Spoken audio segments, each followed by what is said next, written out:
Bonjour et bienvenue sur les clés de la réno. Vous vous lancez dans la rénovation ? Alors vous êtes au bon endroit. Les clés de la réno, c'est le podcast qui vous accompagne tout au long de votre projet pour aménager et décorer la maison ou l'appartement qui vous correspond. Je suis Alison, aujourd'hui architecte d'intérieur et décoratrice.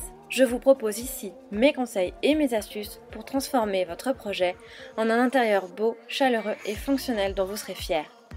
Je suis passée par là. Je sais ce que c'est que de devoir gérer une rénovation en plus de son quotidien. C'est pas toujours une partie de plaisir, mais ça en vaut tellement la peine au bout du compte. Seul ou avec un invité, laissez-moi vous aider à simplifier les étapes, vous apporter les clés dont vous avez besoin pour que votre projet se passe au mieux.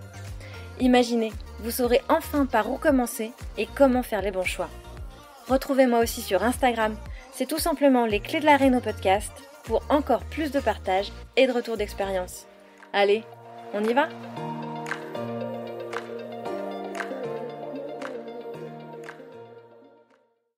Hello et bienvenue à toi pour ce nouvel épisode de Les clés de la réno, le podcast. Aujourd'hui, j'ai le grand plaisir de recevoir Vincent, heureux propriétaire de plusieurs lieux dans le Perche, pour lequel la rénovation est un mode de vie. Je dis heureux car vous allez vite l'entendre au son de sa voix, Vincent est passionné par la rénovation. Lassé de la vie parisienne, Vincent s'est tout d'abord lancé dans un premier projet, la rénovation d'un corps de ferme datant de la fin du 19e siècle, pour lequel il a le coup de foudre immédiat. Son objectif est alors de créer un lieu de réception pour les mariages. Après 2 années de travaux incessants et l'intervention de pas moins de 25 artisans, c'est le domaine de Ronsard qui prend vie.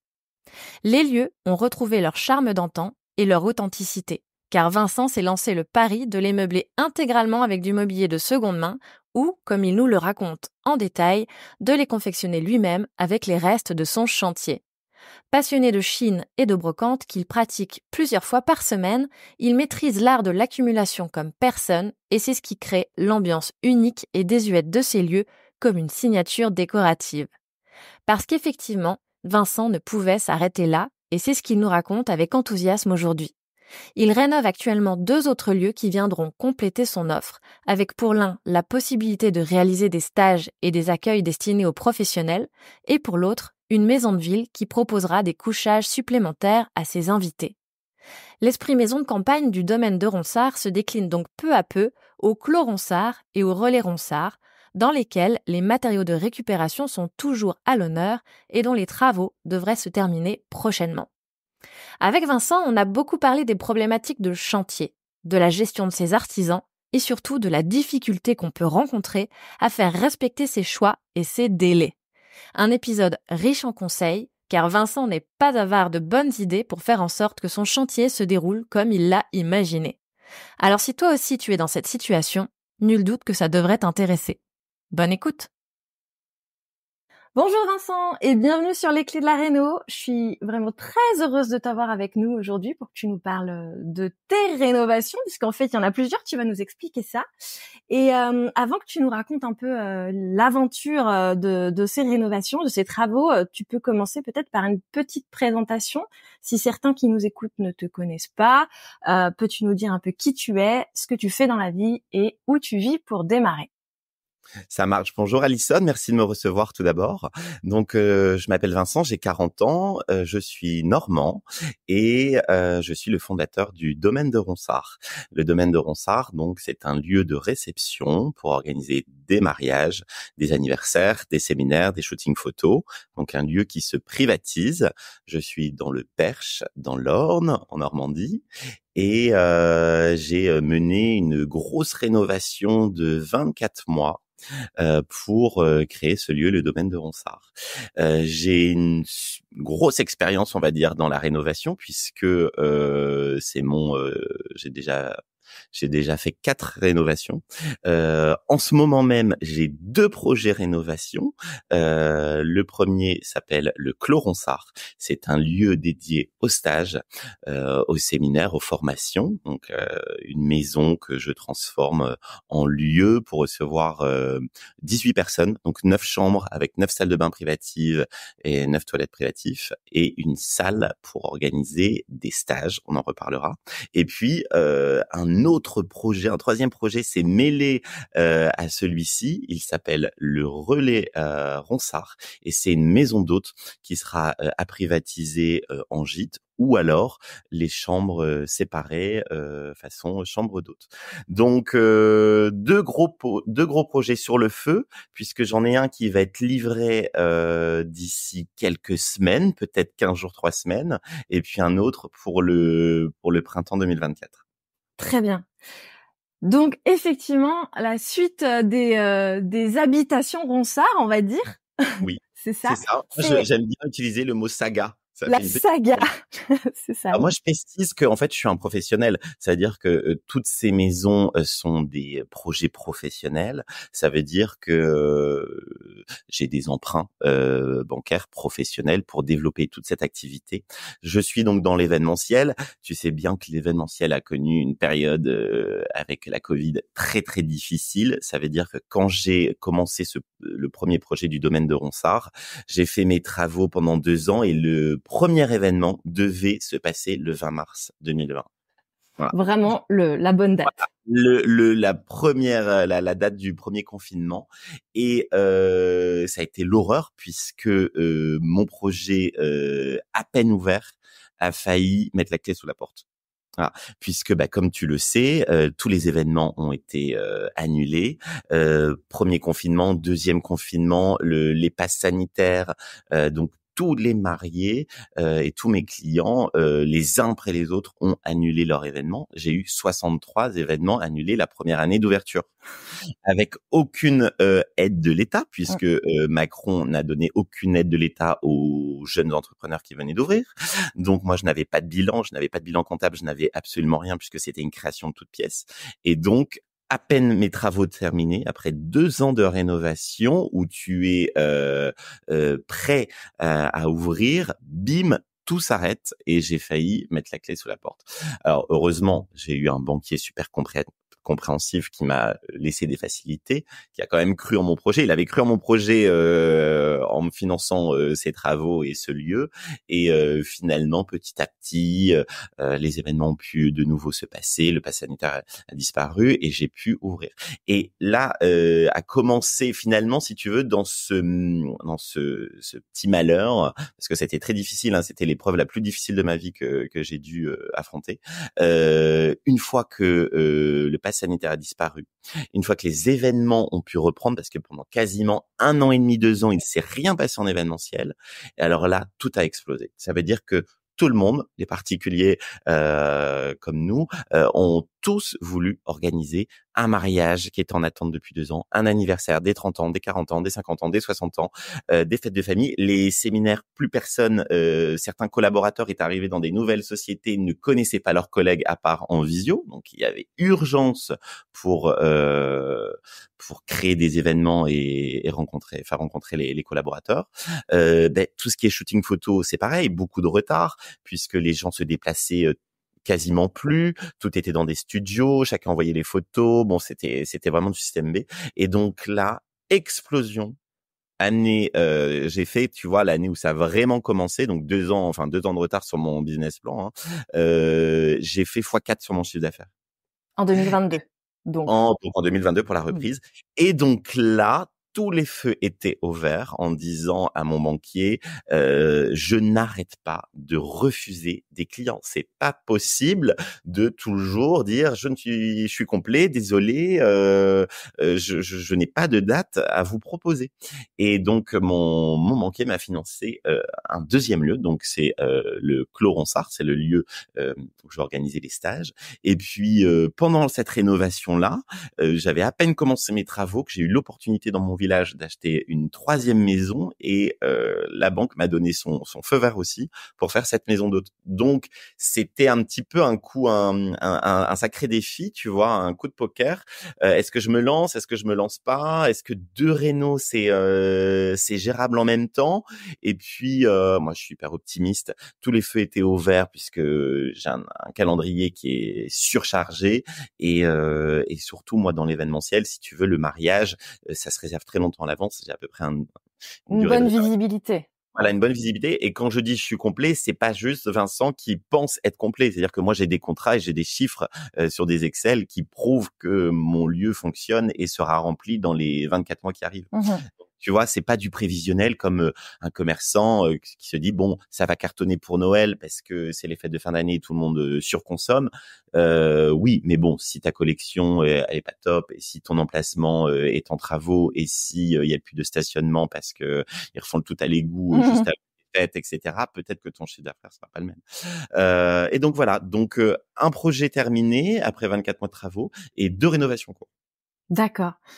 Et donc c'est quand même, enfin c'est des projets qui sont plus ou moins récents quand même dans ta vie. C'est quelque chose. T'as toujours fait ce type d'activité ou c'est un changement? Non, alors c'est un changement de vie. Moi, si tu veux, j'ai fait de l'événementiel pendant une petite dizaine d'années et j'en avais ras-le-bol d'être salarié. J'en avais marre, ça n'allait plus. Je m'entendais pas forcément avec mon boss qui, tu vois, à 18h30 le vendredi, regardait sa montre en disant bah bon week-end. En fait, il attendait que je reste encore un peu plus le vendredi soir.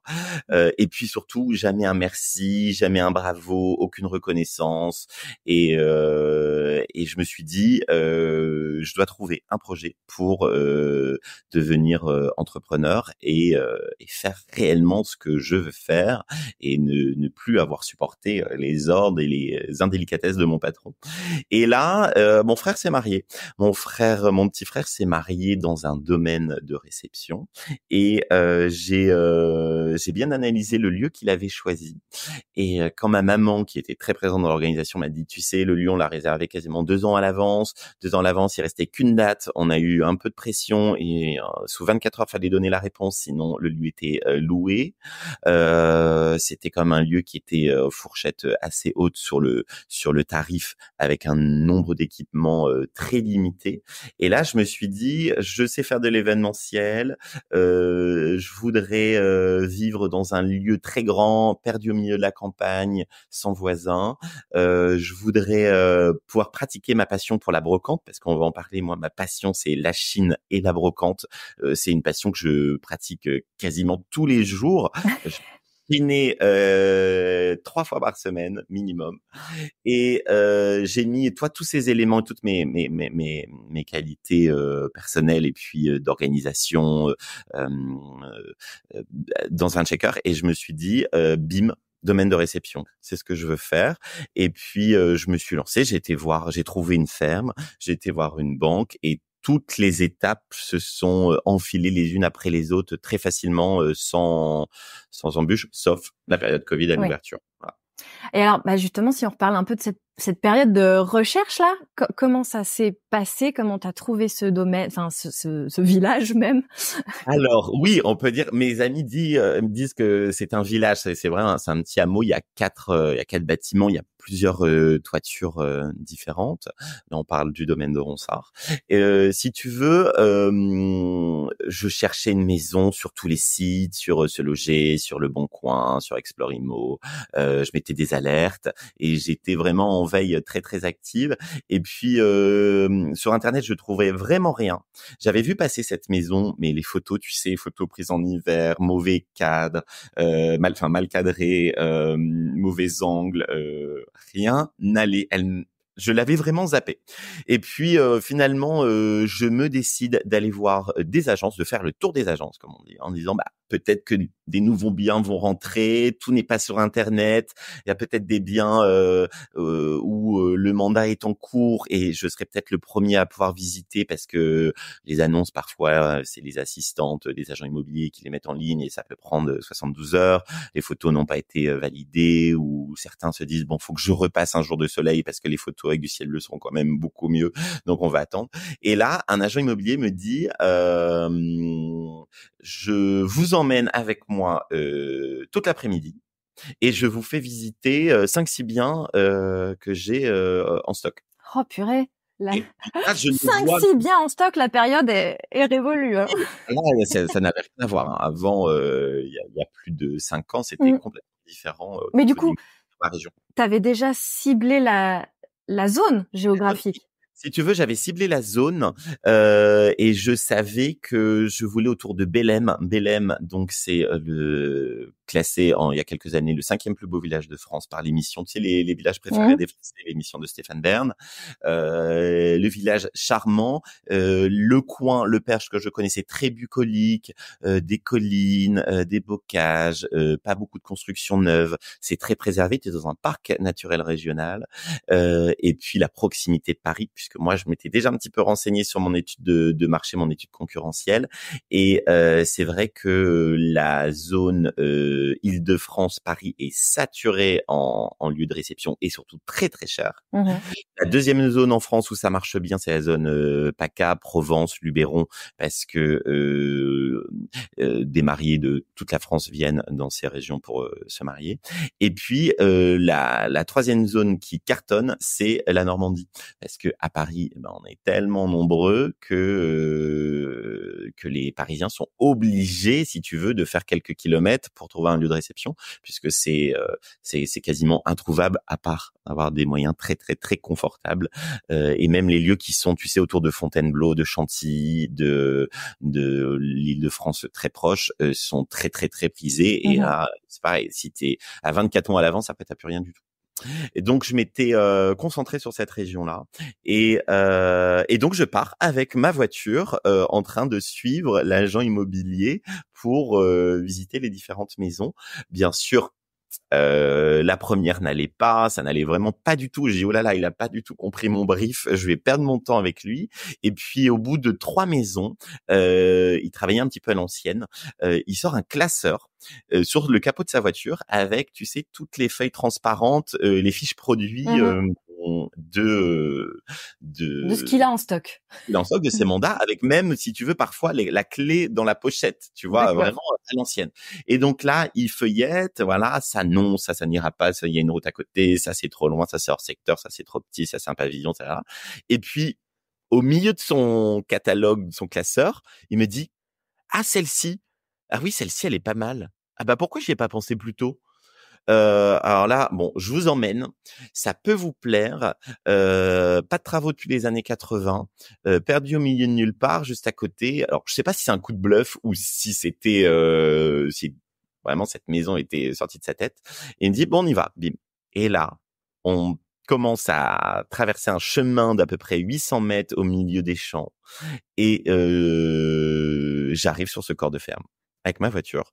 Je serre mon frein à main, je quitte ma voiture, il était juste devant, 10 mètres devant, et je lui dis, c'est celle-ci. Si, c'est bon, on l'a trouvée. C'est celle-ci. Il y a des travaux, perdus au milieu de nulle part, à moins de 4 kilomètres de Belém, pas de voisins, un super environnement, des bâtiments. Et si tu veux, moi, j'ai un peu un logiciel 3D dans ma tête pour te projeter. Me projeter, exactement. Donc, immédiatement, j'ai dit, c'est celle-ci. Je sais que c'est celle-ci. Il me dit, bah écoutez, la maison était abandonnée, donc il y avait même plus de verrou, tu vois, sur la porte. Donc il lui dit, bah tout est ouvert. Je vais pas faire l'agent immobilier relou. Poussez les portes, visitez vous-même. Je visite la maison, je visite la première grange, la deuxième grange, la troisième grange, l'écurie, je prends une échelle, je monte, etc. Et je lui dis, c'est celle-ci. Je vous fais la proposition tout de suite. Il me dit, c'est pas vrai. Et donc, t'as reconnu quand même que c'était celle que t'avais déjà vue en photo et qui te plaisait et pas. là, je me dis, mais je l'ai vue, cette maison, parce qu'en fait, mon écurie a une architecture bien particulière. Et là, je dis, mais je l'avais vu, mais c'était pas lui qui avait le mandat. En fait, si tu veux, il y avait 4 agences qui avaient le mandat et cette maison était en vente depuis plus de 5 ans. Personne n'en voulait. Il y avait des visites, mais si tu veux, moi, cette région-là, c'est un fief de Parisiens, parce que je suis à 150 km de Paris. Il y a beaucoup de Parisiens qui viennent acheter des maisons de campagne, et les percherons qui habitent sur place, il y en a de plus en plus qui ne veulent plus rénover des maisons anciennes et qui préfèrent construire une maison neuve. Ou le défaut qui revenait toujours, c'était il y a trop de bâtiments, il y a trop de granges, il y a trop de toitures à entretenir, et il y a trop de portes, il y a trop de surface. Voilà. Et le propriétaire avait même envisagé j'avais un bâtiment avec une toiture qui était par terre, avait même envisagé avec sa grue Poquelin de mettre par terre tout un bâtiment entier pour que sa maison devienne à taille plus humaine et ne soit plus ce village et soit donc plus petite avec juste un L, un bâtiment avec un retour et plus un U comme c'est actuellement. Et là, pour terminer l'histoire, l'agent immobilier sort un papier, un crayon, je fais ma proposition, je mets mon nom, mon prénom, mon adresse, la proposition, et il me dit faites la proposition et j'appelle directement le propriétaire. Et là, donc 40 minutes plus tard, l'agent immobilier avec le propriétaire qui décroche et dit voilà, bah écoutez, je suis avec un monsieur qui veut acheter votre maison, c'est exactement ce qu'il recherche. Voilà la proposition, qu'est-ce que vous en pensez? Il me dit ça faisait 5 ans, c'était avant. L'agent immobilier d'écouter là, ça fait trop longtemps que vous êtes on a quelqu'un, il faut le serrer, il faut vendre, c'est le moment, oui. Faut le moment, saisir. le prochain, je sais pas quand je vais. Oui, parce que j'imagine que tu avais fait une proposition en dessous du prix affiché, bien du coup. sûr. Et lui me dit, je sais qu'il est vendeur, je sais qu'il est à 2 doigts de raser ce 3e bâtiment pour que la maison soit plus petite. Vous me dites que vous le voulez comme ça. Il faut se lancer. Et puis en plus, cet agent immobilier me dit, il y a tous mes confrères qui ont aussi un mandat sur cette maison dans la région et franchement, je me ferai une joie de me dire que c'est moi, de leur dire que c'est moi qui ai vendu cette maison parce que c'est un bien que tous les agents connaissent, qui est, si tu veux, il était grillé ce bien. Et oui, il le proposait même plus tellement. Voilà. Et ensuite, on disait bon, c'est quoi votre budget? Ok, bon, ça va pas aller, il y a trop de travaux, c'est trop grand, je perds pas mon temps à vous la faire visiter. Mais là, si tu veux, j'ai réussi à l'obtenir. Donc, il a pas donné sa réponse tout de suite, mais le lendemain matin, j'avais un oui. Super. Voilà. Et après, moi, bim, je me suis lancé. C'est-à-dire que je me suis lancé, je n'avais même pas les devis pour faire les travaux. Je partais un petit peu à l'aventure, tu vois. Un peu à l'aveugle, là, ouais. Ouais, un peu à l'aveugle. Et puis voilà, le projet a commencé comme ça. D'accord. Et c'est suivi ensuite 24 mois de travaux puisque j'ai dû faire appel. Alors moi, je n'ai pas pris d'architecte ni de maître d'œuvre et donc j'ai cherché tout seul tous les artisans, plus de 25 artisans. Donc j'ai eu absolument tous les corps de métier. Donc des maçons, des couvreurs, des peintres, des plombiers, un pisciniste, un terrassier, des menuisiers, absolument tous les corps de métier possibles. Et alors, tu sais, la première chose que j'ai réalisée, c'est ma piscine. Parce que quelqu'un m'avait dit, tu sais, une piscine, quand tu as un budget travaux, autant te dire que même si tu as prévu une enveloppe budgétaire pour ta piscine, tout le monde sait, et là je veux bien rencontrer quelqu'un qui me dit avoir géré une grosse rénovation en gérant parfaitement son budget, même avec, tu sais, les petites enveloppes que tu te mets de côté de 5 000 par-ci, 5 000 par-là au cas où. Et on me dit, mais jamais tu n'arriveras à tenir ton budget et ta piscine, en fin de travaux, eh ben, elle passera à la trappe et tu seras obligé d'attendre 5 ou 10 ans de te refaire un petit peu de trésor pour te l'offrir. Et là, moi, c'était vraiment quelque chose que je voulais absolument. Et je me suis dit, je vais faire la piscine tout de suite parce que c'est pas du tout indispensable. Donc, je vais le faire tout de suite. Et après, le reste de mes travaux, je vais compiler. Mais au moins, la piscine, elle sera là pour l'ouverture. Et elle sera pas là 5 ans plus tard parce que c'est la petite cerise sur le gâteau.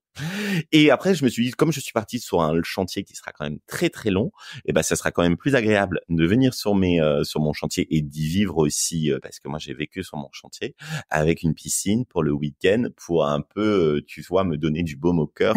Lors des périodes un petit peu de bad, parce que tout le monde sait que un chantier et une rénovation, c'est en dents de scie. C'est sûr. Des périodes où ça avance très très vite et des périodes où plus personne ne vient travailler, plus personne ne décroche au téléphone. Et donc ça m'a pas mal aidé pour vivre au mieux ce chantier. Et alors, est-ce que cet objectif que tu t'étais fixé, tu l'as atteint? C'est-à-dire, est-ce que tu as réussi à ne pas dépasser ton budget au final et à composer? Je n'ai pas réussi ce challenge.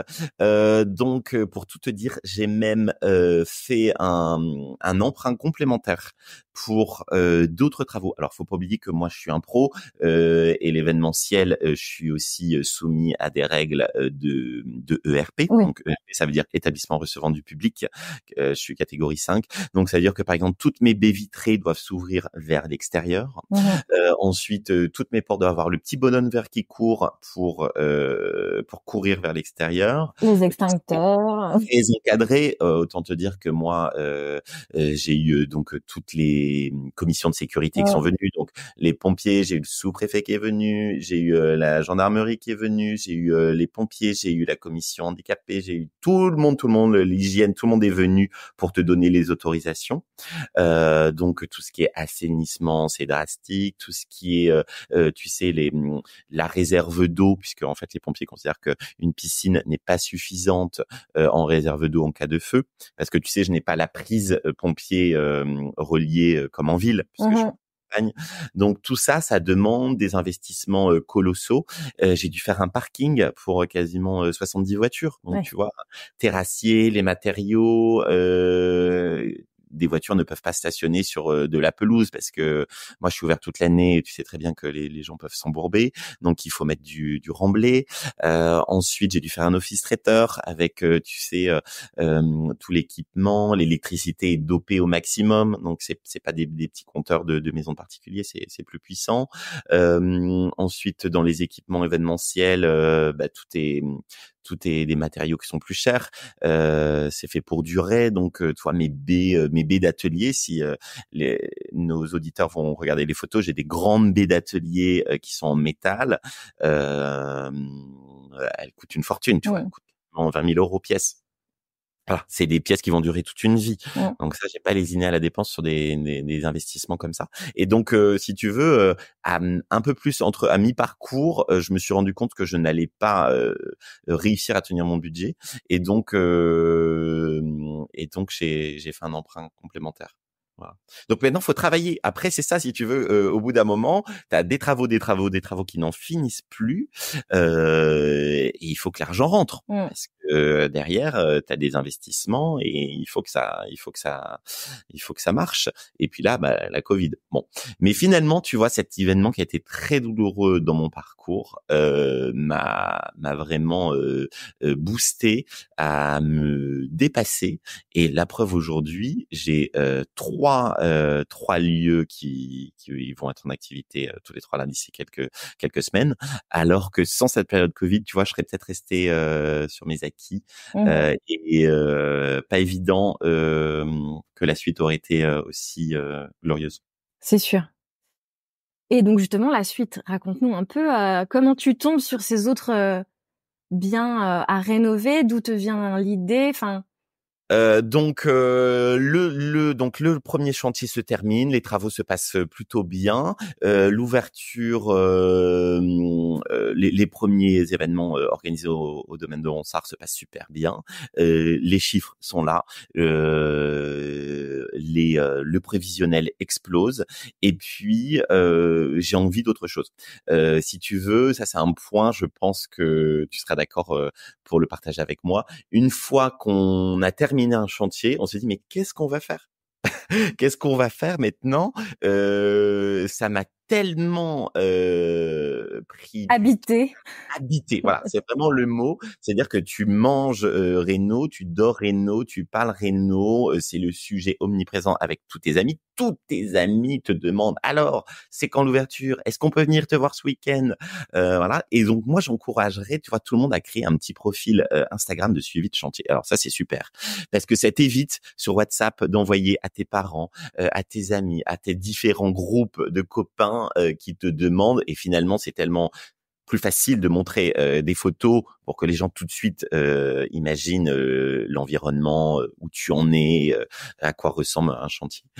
Ça serait vraiment un conseil que je donnerais, c'est faites tous un Instagram avec les photos dès que vous arrivez. Ouais. les photos de l'état de la maison le premier jour du chantier, et puis tous les jours vous postez une photo, 2 photos, vous demandez des avis, des partages, des trucs comme ça.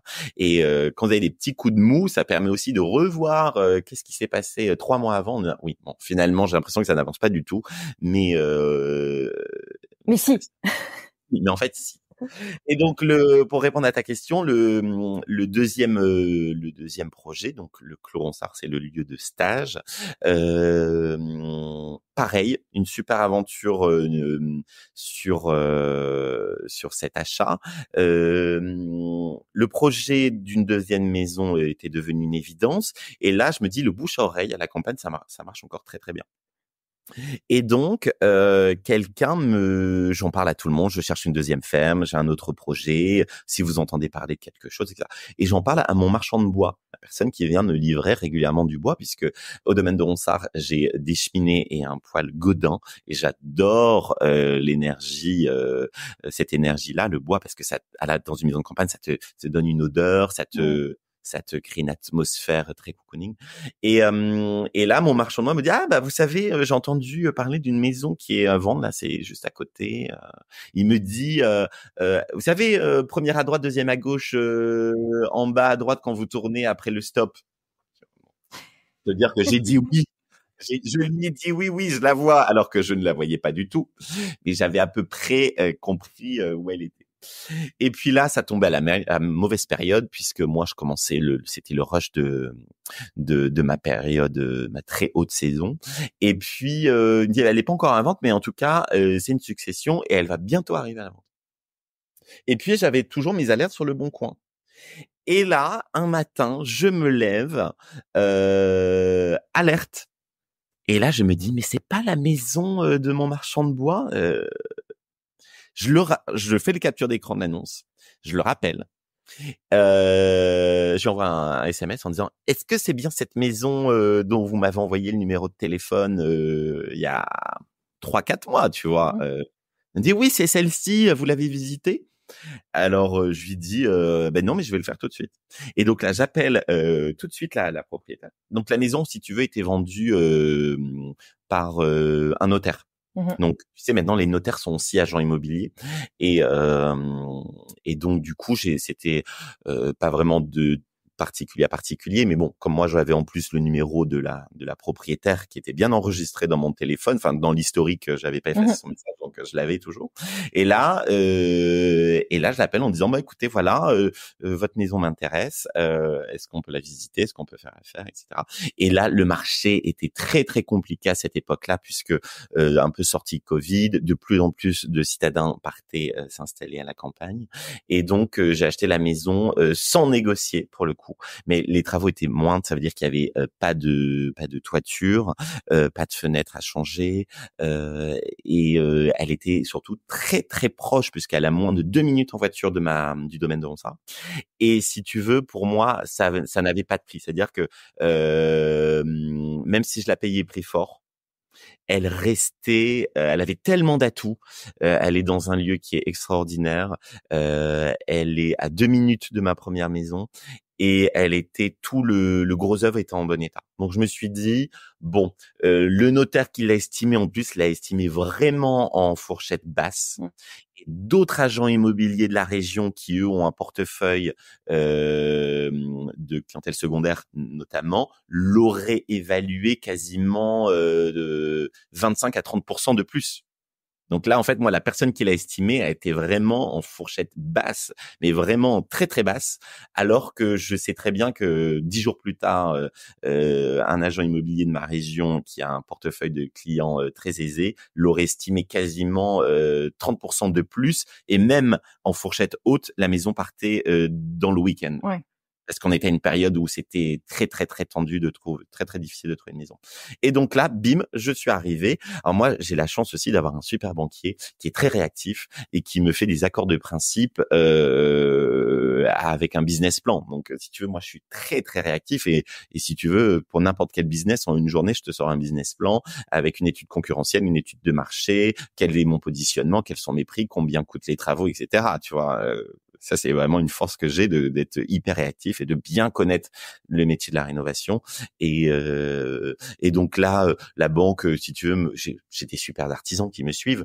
Donc, en moins de 24 heures, j'arrive aussi à avoir un devis en bonne et due forme avec une estimation globale sur des travaux de maçonnerie, de menuiserie et de peinture.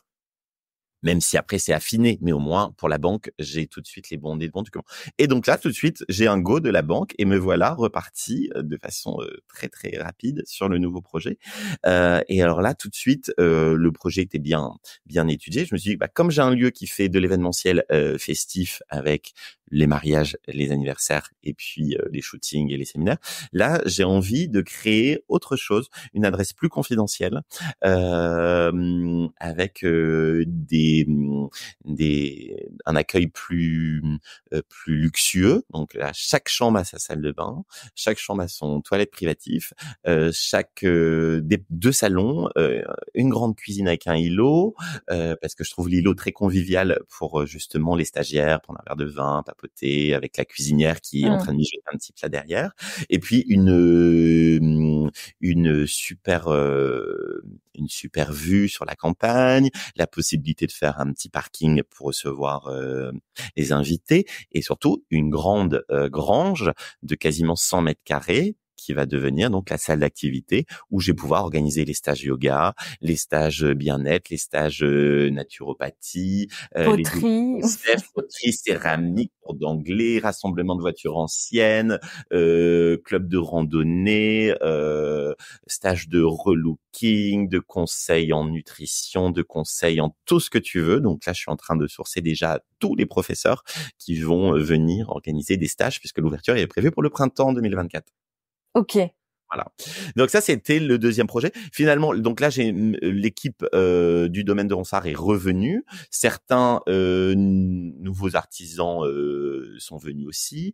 Et puis, je pense aussi à mon maçon mon maçon Guillaume qui a rénové tout le domaine de Ronsard et qui était venu avec son petit frère qui s'appelle Benjamin et qui l'a lancé, puisque moi, quand je l'ai connu, il avait, tu sais, il était en CAP. Il avait 17 ans, tu vois. Et aujourd'hui, c'est devenu mon maçon, tu vois. Donc, et puis après, j'ai trouvé d'autres gars, d'autres artisans. Et puis là, les travaux se terminent tout doucement. Là, j'ai refait donc de l'électricité. J'ai isolé les combles. J'ai fait toutes les salles de bain. Et autant te dire que la grosse difficulté de ce projet, ça a été dans une maison d'organiser 9 chambres avec 9 salles de bain privatives. Tu vois, parce que tu sais très bien que tout ce qui est conduit d'eau, arrivée d'eau, c'est ça. T'avais pas les réseaux pour 9 salles de bain, c'est sûr. Et alors là, si tu veux, comme je te disais tout à l'heure, j'ai un logiciel 3D dans ma tête. Et après la première visite, j'avais déjà le plan intégral de la maison que j'ai mis le lendemain sur le papier, et je ne l'ai pas changé. Ça veut dire que la maison était une évidence avec les chambres, une petite annexe aménagée avec 2 chambres accès extérieur avec un accès pour les personnes à mobilité réduite, la piscine, l'emplacement, la salle, une grosse partie aussi de terrassement que j'ai fait assez rapidement. C'est-à-dire que j'ai fait creuser la piscine, j'avais une cour agricole avec tu vois des gravats, donc la cour a été transformée en jardin paysager, donc tous les gravats de la cour sont partis pour faire le parking. Toute la terre de la piscine est partie dans la cour pour faire un jardin paysager dans la cour. Donc j'ai perdu aucun matériau, rien ne se jette, tout se transforme. C'est ça. Je parlerai aussi d'un compte que j'aime bien suivre tout à l'heure, où leur hashtag préféré c'est rien ne se jette, tout se transforme. D'accord, super, j'ai hâte. Du nouveau avec du vieux, tu vois. Faire du neuf avec du vieux, tout à fait. Et puis le troisième projet, peut-être je te dis c'est deux mots. Ça, dans tout ça est arrivé le relais Ronsard. Voilà, en plein travaux, si tu veux, vraiment après 6 mois de travaux. Moi j'adore faire les vides-greniers. C'est ma passion, les vides-greniers, les Emmaüs, chiner, puisque on en parlera aussi tout à l'heure. Je rénove beaucoup avec des matériaux de récupération. Et donc là, je fais le vide-grenier de mon village, et dans la rue principale. Donc les 3 adresses sont dans un mouchoir de poche. J'ai 2 maisons qui sont à 2 minutes à pied l'une de l'autre, et après une qui est à 2 minutes en voiture. Donc vraiment tout ça c'est très très proche. Et c'était surtout aussi, moi c'était un super atout pour mes projets. Comme ça mon personnel de ménage, de jardin, mes prestataires peuvent être identiques. Et si je privatise une maison, il n'y a pas assez de couchage, on peut aller dans la deuxième. Si la deuxième est complète, on peut aller dans la troisième. S'il y a une famille qui va être un peu plus isolée, il y a toujours des possibilités. Si c'est s'il y a des intervenants, des profs, etc., qui n'interviennent pas sur toute la durée du séminaire, j'ai d'autres chambres à leur proposer sans être avec le groupe. Donc ça, c'était vraiment une force. Et donc là, pour revenir sur la maison qui s'appelle le Relais Ronsard, je fais le vide-grenier et je vois un panneau à vendre sur une maison. Et je me dis, tiens, elle est pas mal. J'ai jamais vu cette maison. Je n'avais jamais vraiment prêté d'attention. C'est une maison de village. C'est vrai que moi, j'ai toujours préféré les maisons isolées, oui, isolées à la campagne. Mais je me suis dit, tiens, une maison de village, elle avait vraiment du charme, avec une très jolie façade, juste à côté d'une église classée monument historique. Le village est très charmant, avec un resto dans le village, avec un départ de GR. Vraiment le petit village de France, comme tu l'imagines. Très bucolique, et donc là tout de suite je rentre à la maison après le vide-grenier, je me mets sur mon site chouchou Le Bon Coin, et sur Le Bon Coin, bim, je retrouve l'annonce. Puisque le propriétaire l'avait mis en vente en direct particulier à particulier, bien que j'avais quand même vu le panneau à vendre avec une agence et tous les coordonnées de l'agence. Bon, ça c'est le jeu malheureusement des contrats, des mandats simples et des mandats exclusifs, etc. J'appelle le propriétaire, je lui demande s'il a des photos complémentaires, il me dit que non, mais il me dit moi je rénove la maison tous les week-ends, et donc vous pouvez venir quand vous voulez le samedi la visiter. Bon, ok. Donc le samedi suivant, le matin, toc toc toc, il me dit vous venez pas, vous m'envoyez un SMS. Lui, il était là si tu veux, parce que c'est quelqu'un qui rénovait la maison dans le but de la revendre. Et je toque, et tout de suite je fais la maison. Lui, il était en train de continuer à bricoler. Il dit bah tout est ouvert, allez-y, débrouillez-vous. Faites la visite. Là, je vois une maison de village qui paraissait toute petite de l'extérieur, mais quand même avec 7 chambres. Ah ouais. C'est dingue. Donc, un petit labyrinthe avec une première chambre à droite, une deuxième, une troisième, un palier, un autre étage, encore une mezzanine au-dessus, une dépendance, un jardin de 300 mètres carrés, une cave. Vraiment, tu vois, la petite maison qui a tous les atouts d'une grande maison. Une entrée devant, une entrée sur le jardin extérieur de derrière. Et là, tout de suite, je me dis, mais un petit bijou. Malheureusement, la rénovation pas du tout à mon goût, puisque il avait mis, si tu veux, cette personne arrêtez tout. l'a acheté dans le but de la revendre. Donc ça veut dire que bon, il a utilisé des matériaux premier prix. Malheureusement, il a mis des fenêtres en PVC, alors que je suis dans un périmètre de 400 mètres classé. Classé. Donc je ne sais même pas pourquoi l'architecte des bâtiments de France a été validé ce point-là. Ensuite, le sol, il a caché toutes les poutres en dessous des placo, parce qu'il a mis ses évacuations en dessous. Il a mis un carrelage gris, tu sais, le carrelage Brico Dépôt à 6,90. Je sais pas si tu l'as en tête. Imitation béton ciré, non? Ou tu l'as, c'est celui-là. Avec des joints clairs. Il a recouvert tous les parquets avec de l'OSB. Il a enlevé toutes les portes anciennes. Il les a mis des portes, tu sais, pleines, oui. Si bon, il y a quand même une petite moulure dessus, voilà. Et ensuite, qu'est-ce qu'il a fait d'autre? Définition quand même très approximative. Et puis là, ça faisait 5 ans qu'il a rénové tous les week-ends, tu vois. Donc là, je pense qu'il était à une étape où il était vraiment à saturation. Mais la maison, malgré cette rénovation qui n'était pas à mon goût, tu avais une charpente qui était neuve, une toiture qui était neuve, les fenêtres qui étaient neuves, l'électricité qui était refaite, la plomberie, et la maison était prête à emménager.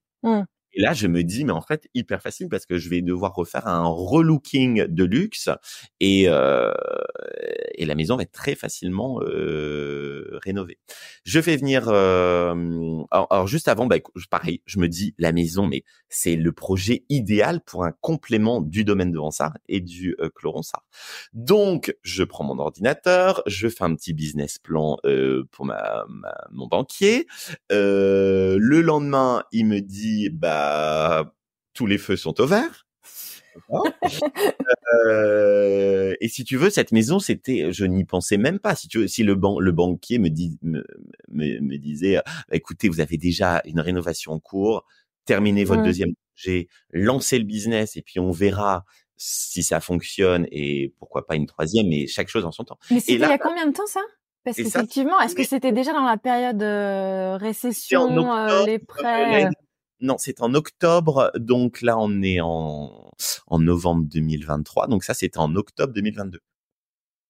Oui, donc c'était c'était juste avant, on commençait à effectivement parler de crise économique, récession, Oui, les prêts qui commençaient à s'enflammer, mais pas je l'ai encore. eu avant cette période-là avec un taux défiant de toute concurrence. Voilà. Oui, donc t'étais juste avant. Ouais, t'as eu le nez, quoi. Avant.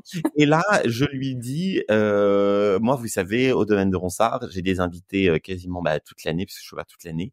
Je n'ai pas assez de couchages, puisque j'ai 36 couchages au domaine de Ronsard. Il me faut des couchages supplémentaires pour les invités des mariés. Donc, je vous garantis que cette maison sera louée dès lors qu'il y a un événement. Donc, on connaît très bien mon taux de réservation et mes dates et mes contrats de réservation. Je suis sûr et certain que les mariés proposeront forcément cette maison à leurs invités, puisque les événements se font toujours sur minimum 3 jours. Donc, les invités viennent de toute la France et il faut du couchage. Et tu sais très bien que si tu es invité à un mariage en France, et si tu n'as pas de couchage sur place, tu vas regarder sur Airbnb ou sur Booking un hébergement le plus proche possible du lieu de mariage. Et là, c'était l'adresse en fait la plus proche, puisque je connais bien sûr tous les hébergements à proximité de chez moi, et c'était l'adresse la plus proche. Et donc je fais mon petit business plan en 24 heures, mon taux de rentabilité, mon taux de remplissage. Je lui fais un PowerPoint avec qui je suis. Alors, je sais très très bien me vendre, tu vois. Qui je suis, ma façon de communiquer sur les réseaux sociaux, puisque moi je communique uniquement sur les réseaux sociaux et aujourd'hui quasiment tous mes clients viennent des réseaux sociaux et sur Instagram notamment bien sûr. Et puis le banquier me dit je le passe en commission, réponse sous 7 jours et là c'est un oui. D'accord. Et donc je fais venir immédiatement mes artisans puisqu'ils me demandent quand même un devis pour les travaux. Et là mes artisans me disent hyper facile, en 2 mois la maison est terminée. Ah oui, d'accord. Oui, pour la saison prochaine, ça sera ouvert. Je savais que la vente allait être longue puisque le terrain, l'ancien propriétaire a acheté de l'eau et il fallait faire venir un géomètre pour délimiter le terrain de la maison voisine. Si tu veux, lui, il a acheté donc l'équivalent de 3 maisons et il les a revendues en lot. Mmh. Le terrain était commun, donc là, ça demande des procédures très longues puisque tu dois faire venir un géomètre. Le nouveau terrain doit être enregistré sur le cadastre doit être validé par l'État, etc. Donc là, tout de suite, le notaire m'a dit, on est parti sur au minimum. Maintenant, tu sais, avant, on disait que les ventes, c'était 3 mois. Maintenant, c'est plutôt 4. Donc, avec cette histoire de géomètre, quasiment, on était à 5, tu vois. Ouais. Donc, moi, ça m'allait bien parce que je me suis dit, comme j'ai ma deuxième rénovation du Clos Ronsard à terminer, très bien, ça va échelonner un peu les travaux. Voilà.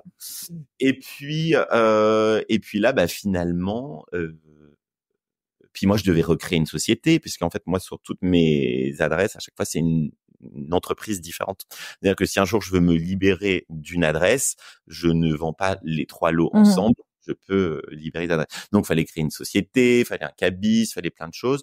Et puis, le propriétaire très sérieux m'a dit, écoutez, moi, il y a aucun problème. De toute façon, il devait terminer la maison. Il s'était engagé à mettre, tu vois, genre les plaintes, les petites finitions. Je lui avais fait toute une petite liste pour que la maison soit terminée en bonne et due forme. Et donc, lui, ça lui allait très bien d'avoir une vente un peu longue. Donc, si tu veux, la signature a dû prendre entre le moment où j'ai visité, donc en octobre 2022, et j'ai eu les clés, tu vois, pour mon anniversaire, donc vers le 22 avril 2023. Donc, tu vois, c'est pas mal de temps. Et là, mes artisans, malheureusement, tu sais comment se passe la rénovation, du retard sur le deuxième chantier. Et mes artisans, je les confronte en disant qu'est-ce qu'on fait ? Est-ce qu'on termine le Clos Ronsard, mon lieu de stage, pour que mes 9 chambres soient terminées et que je puisse commencer à travailler pour cette saison ? Tu sais très bien que l'événementiel, c'est très saisonnier, oui. Ou alors, on arrête les travaux du Clos Ronsard pour le relais Ronsard, mais là, en 2 mois, vous venez tous travailler et ma maison est ouverte. Et là, ils me disent, fin avril, ok, pas de souci, la maison sera terminée 1er juillet, tout au plus 14 juillet. On est le 14 novembre et la maison n'est toujours pas terminée. Donc, alors, si j'ai un conseil à dire aux auditeurs, ne les écoutez pas. Non, sur les questions de planning. Alors, ce sont tous des beaux parleurs. Ils veulent te faire plaisir, ça c'est sûr. Mais ils sont ça c'est impossible de faire confiance sur le timing. Ça c'est impossible. Et donc là, moi je leur dis mais c'est très simple. Moi ce que je veux, c'est on change tous les sols. Donc là, par exemple, toi, toute la maison était en total look carrelage gris céram. Donc là, j'ai chiné chez un récupérateur de matériaux qui s'appelle Christian des tomates. Donc plein de lots différents. Donc je vais dans son atelier, je trouve un gros lot pour mon salon salle à manger cuisine qui en plus m'est vendu comme un lot de 60 mètres carrés. Une fois posé, il y en avait 45. Enfin, il manquait 20%. Je sais plus la surface, mais c'était pas la bonne surface vendue. Ensuite, je prends des petits lots pour mes salles de bain, pour les toilettes, pour les autres pièces d'eau. Et puis, tout de suite, le sol change, mais en un coup de baguette magique. Il faut à peu près 2 jours pour poser tout le sol du rez-de-chaussée. Et tout de suite, tu vois, la maison commence à... Voilà. C'était la première étape pour redonner du charme. Le but de cette maison, c'était de redonner du charme à une maison qui n'en avait plus. Et du coup, ils ont posé les tomates sur le sol dégueu existant. Alors, ils l'ont posé, si tu veux, il y avait une chape qui avait été refaite. Et la tomate a été posée sur le carrelage. D'accord. Ils ont pas fait un ragréage ou quoi. Enfin, voilà, ils ont posé direct. Okay. Directement. Ça allait, c'était nickel. Et là, je t'assure que il y a pas de différence de niveau, tout est nickel, etc. Ensuite, donc la maison, si tu veux, j'étais vraiment sur un relooking. Je devais lui redonner du charme. De charme sur une maison qui est oubliée. Ensuite, j'ai fait poser, donc j'ai revu un petit peu la distribution de la maison parce que j'avais pas mal de pièces qui étaient communicantes. C'est-à-dire que pour aller dans la chambre du fond, j'étais obligé de passer dans la première chambre. Donc moi, sur un projet d'accueil, chaque chambre devait avoir sa porte. Tu vois, impossible de déranger. Tata Jacqueline. Donc là, j'ai fait bouger des cloisons en BA13, mais tu sais, ça va très vite. C'est du rail, du BA13, ça va assez vite. J'ai créé une salle de bain de toute pièce, puisque sur 7 chambres, je suis assez juste en salle de bain. J'ai 3 salles de bain pour 7 chambres, donc ça fait une pour 2, mais à peu près. Mais mon super plombier recommandé par le fameux Benjamin le maçon, qui est un artisan qui a quasiment 70 ans, il me semble, mais qui en fait 15 de moins, m'a créé une salle de bain en 10 jours. Au milieu, avec une évacuation dans un sous-plafond. Je touche du bois pour qu'il n'y ait jamais de fuite, parce que le jour où il y a une fuite, c'est cata. J'étais pas très pour, mais bon, c'était la seule et unique solution pour créer une 3e salle de bain. Et ensuite, j'ai créé... Alors, la maison n'était pas équipée de meubles de salle de bain, et je pense que tu seras d'accord avec moi pour dire que dans le commerce, c'est très difficile de trouver des jolis meubles de salle de bain, des meubles vasques. Très difficile. Ou alors, il faut y mettre un rein. Voilà, il faut y mettre un rein, ou alors tout ce qui est dans un budget correct, c'est de la gnognotte, c'est du mélaminé, c'est du stratifié, c'est même en magasin, tu sens que le truc est un peu branlant, tu vois. Donc j'ai tout de suite dessiné des meubles vasques en Cyprorex avec... Oups, c'est moi qui sonne. Je m'excuse. Pas de souci. Mais oui, mais en plus c'est déjà une méthode que tu avais appliquée au domaine. Oui, exactement. Au clos. En fait, j'ai repris, si tu veux, entre le clos et le domaine, j'ai vraiment fait comme une petite annexe avec les mêmes matériaux, les mêmes faïences, les mêmes tomates, pour que ce soit une petite suite et pour que les invités qui soient invités au clos, au domaine ou même au relais, peu importe l'adresse, c'est toujours le même standard, c'est toujours le même esprit, c'est toujours voilà. La même Je, signature. je ne veux que personne se dise ah merde, je suis dans la mauvaise maison, Mmh. moi j'ai été attribué au relais. Non non, chaque maison a le même standard. Et donc là, j'ai dessiné tous ces meubles de salle de bain que perso j'adore. Je te donnerai après mes petites inspirations.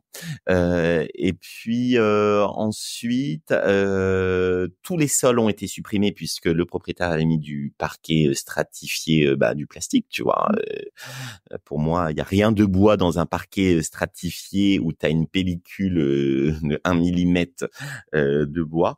Et en plus, il avait choisi, tu vois, du gris clair, du ébène, du effet chêne clair, etc. Donc chaque pièce avait une teinte différente, et on sait très bien que dans des petites surfaces, il faut unifier les sols pour que l'œil ait l'impression que la surface est plus grande. Et plus grande.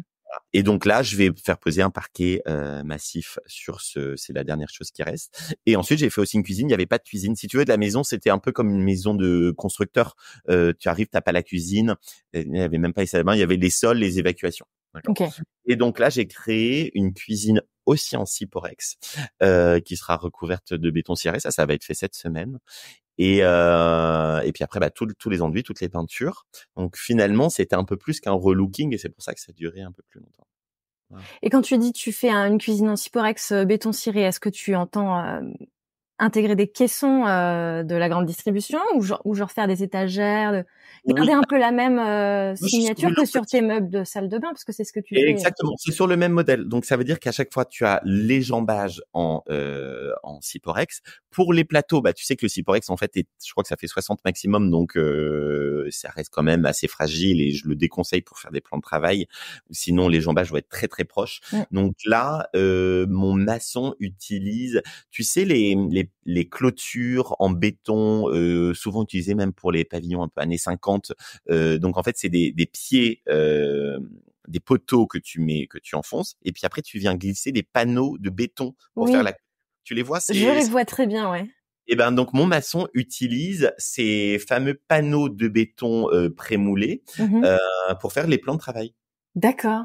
Voilà, Intéressant, ça ça. coûte rien du tout. Ça coûte, je sais pas, un panneau de clôture qui fait 2 mètres sur 1 mètre 70. Ça doit coûter 36 €, tu vois. Donc ça coûte vraiment rien. Et pour avoir un effet assez épais, il me superpose même 2 épaisseurs. D'accord. Et après, il fait les finitions avec du béton, et pour la finition finale, c'est moi j'utilise le béton ciré de chez Résinence, que j'utilise depuis maintenant 6 ans, et je t'assure que c'est un matériau de super bonne qualité, très facile à appliquer.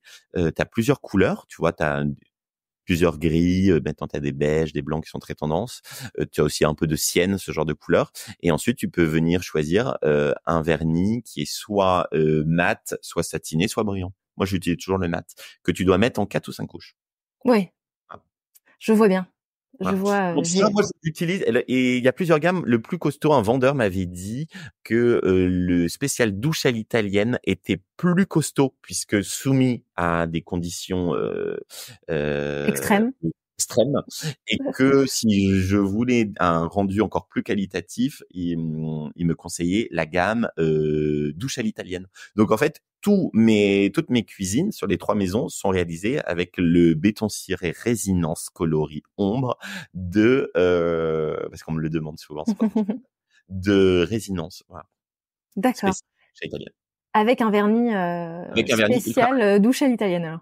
Ouais, tout ça chez Résinence. Des super produits. C'est moi je trouve que c'est assez correct sur des toutes petites surfaces comme ça. Et puis tu sais, ça se patine en fait comme un béton ciré de sol. Donc forcément, tu vois, une petite tache d'eau va créer une petite nuance. Quelqu'un va découper un petit morceau de saucisson sans utiliser une planche, donc tu vas avoir une petite griffe. Mais je trouve que ça apporte du charme aussi à un intérieur, toutes ces petites imperfections. Oui, parce que toi finalement qui a qui crée des lieux de fort passage et avec des gens qui vont pas forcément prendre trop soin effectivement des matériaux, tu déconseilles du coup pas forcément le béton ciré et en fait ça vit bien avec Oui, ça se patine et tu vois, au domaine, j'en ai mis dans 3 ou 4 chambres et il vit super bien. J'ai pas du tout sur les réseaux, je suis quelqu'un qui a eu des pas des fêlures, mais tu sais, des fissures, non? fissures. Ah, exactement. Et en fait, le mien pas du tout, parce qu'ils sont posés aussi sur des dalles de béton. Peut-être que c'est ça. Mais tu as aussi une technique, tu sais, japonaise où tu mets Oui, de la feuille d'or ou de l'or fondu pour du rattraper. kintsugi, ouais. Voilà, bravo. J'avais plus le mot. Mmh. D'accord. Et donc si on en revient, tes délais de travaux là, Ah, effectivement, donc qui sont un peu compliqués parce que du coup, t'étais censé avoir fini et t'y es encore. oui, alors normalement là, tous les lieux devraient être ouverts. Donc là, j'ai pas mal de retard. Autant te dire que je commence déjà à rembourser mes emprunts, hein, puisque Mmh. moi, les banques m'avaient fait 1 an sur une maison et puis 5 mois sur la deuxième. Donc là, si tu veux, rien n'est ouvert, rien ne fonctionne, mais je paye. Ouais, c'est ça. Heureusement que j'ai le business du domaine de Ronsard qui m'assure une trésorerie. Et donc là, la difficulté, et ça a été la plus grosse difficulté sur ce chantier, c'est de faire venir bosser les artisans. Mmh. Et en fait, malheureusement, dans ma région, dès lors qu'un artisan a un devis signé chez un client, il accepte. Moi, dans ma région, ils sont incapables de dire « Je suis désolé, je viens dans 6 mois ». Ça, c'est pas possible. Ah Tu ouais. vois, laisser l'opportunité qu'un concurrent, qu'un confrère vienne prendre un contrat parce qu'il est disponible, c'est impossible pour eux. Donc, dès lors qu'un client signe un contrat, eh ben l'artisan accepte et commence un chantier chez lui. Donc, si tu veux, moi, là, j'ai quand même plusieurs artisans qui travaillent en même temps que mon chantier sur 3, 4, 5 autres clients. Et donc, ils viennent 1 journée et demie par semaine. Mmh. Voilà. Donc, Donc ça avance beaucoup moins vite que prévu. alors là, si j'ai un conseil à donner, c'est de signer une clause de fin de chantier avec vos artisans. Et si vous y arrivez, mettez des pénalités de retard de l'ordre de 200 € la journée de retard sur Ouais. la dette. Alors, je sais qu'en région parisienne, ça se fait. À la Oui, campagne, peut-être moins. il y a des régions, enfin les zones urbaines très sollicitées, effectivement, ça se fait bien. Mais c'est vrai que dès qu'on est en province, c'est compliqué de mettre en sorte, enfin de mettre ces clauses-là en vigueur parce Alors qu'effectivement, moi, tu risques j'avais imaginé. de faire partir un bon artisan, quoi. Exactement. Alors, l'avantage pour me consoler, c'est que la qualité est au rendez-vous. Ils sont hyper sympas et c'est peut-être aussi un défaut parce que comme ils sont très sympas, tu leur laisses passer pas C'est mal plus de. sympa aussi, ouais. Moi, j'ai des artisans en plus qui s'entendent très bien. C'est-à-dire, tu vois, ils se font la bise, ils prennent un café ensemble, ils peuvent se voir le week-end. Si tu veux, je sais qu'ils s'envoient des SMS en disant, tu viens travailler quand à Ronsard, là? Tu y vas lundi ou mardi? Ok, lundi, mardi. Bon, bah, je bloque aussi lundi, mardi, comme ça, on sera ensemble, tu vois. Mmh. Ils se recommandent les uns chez les autres sur d'autres chantiers aussi.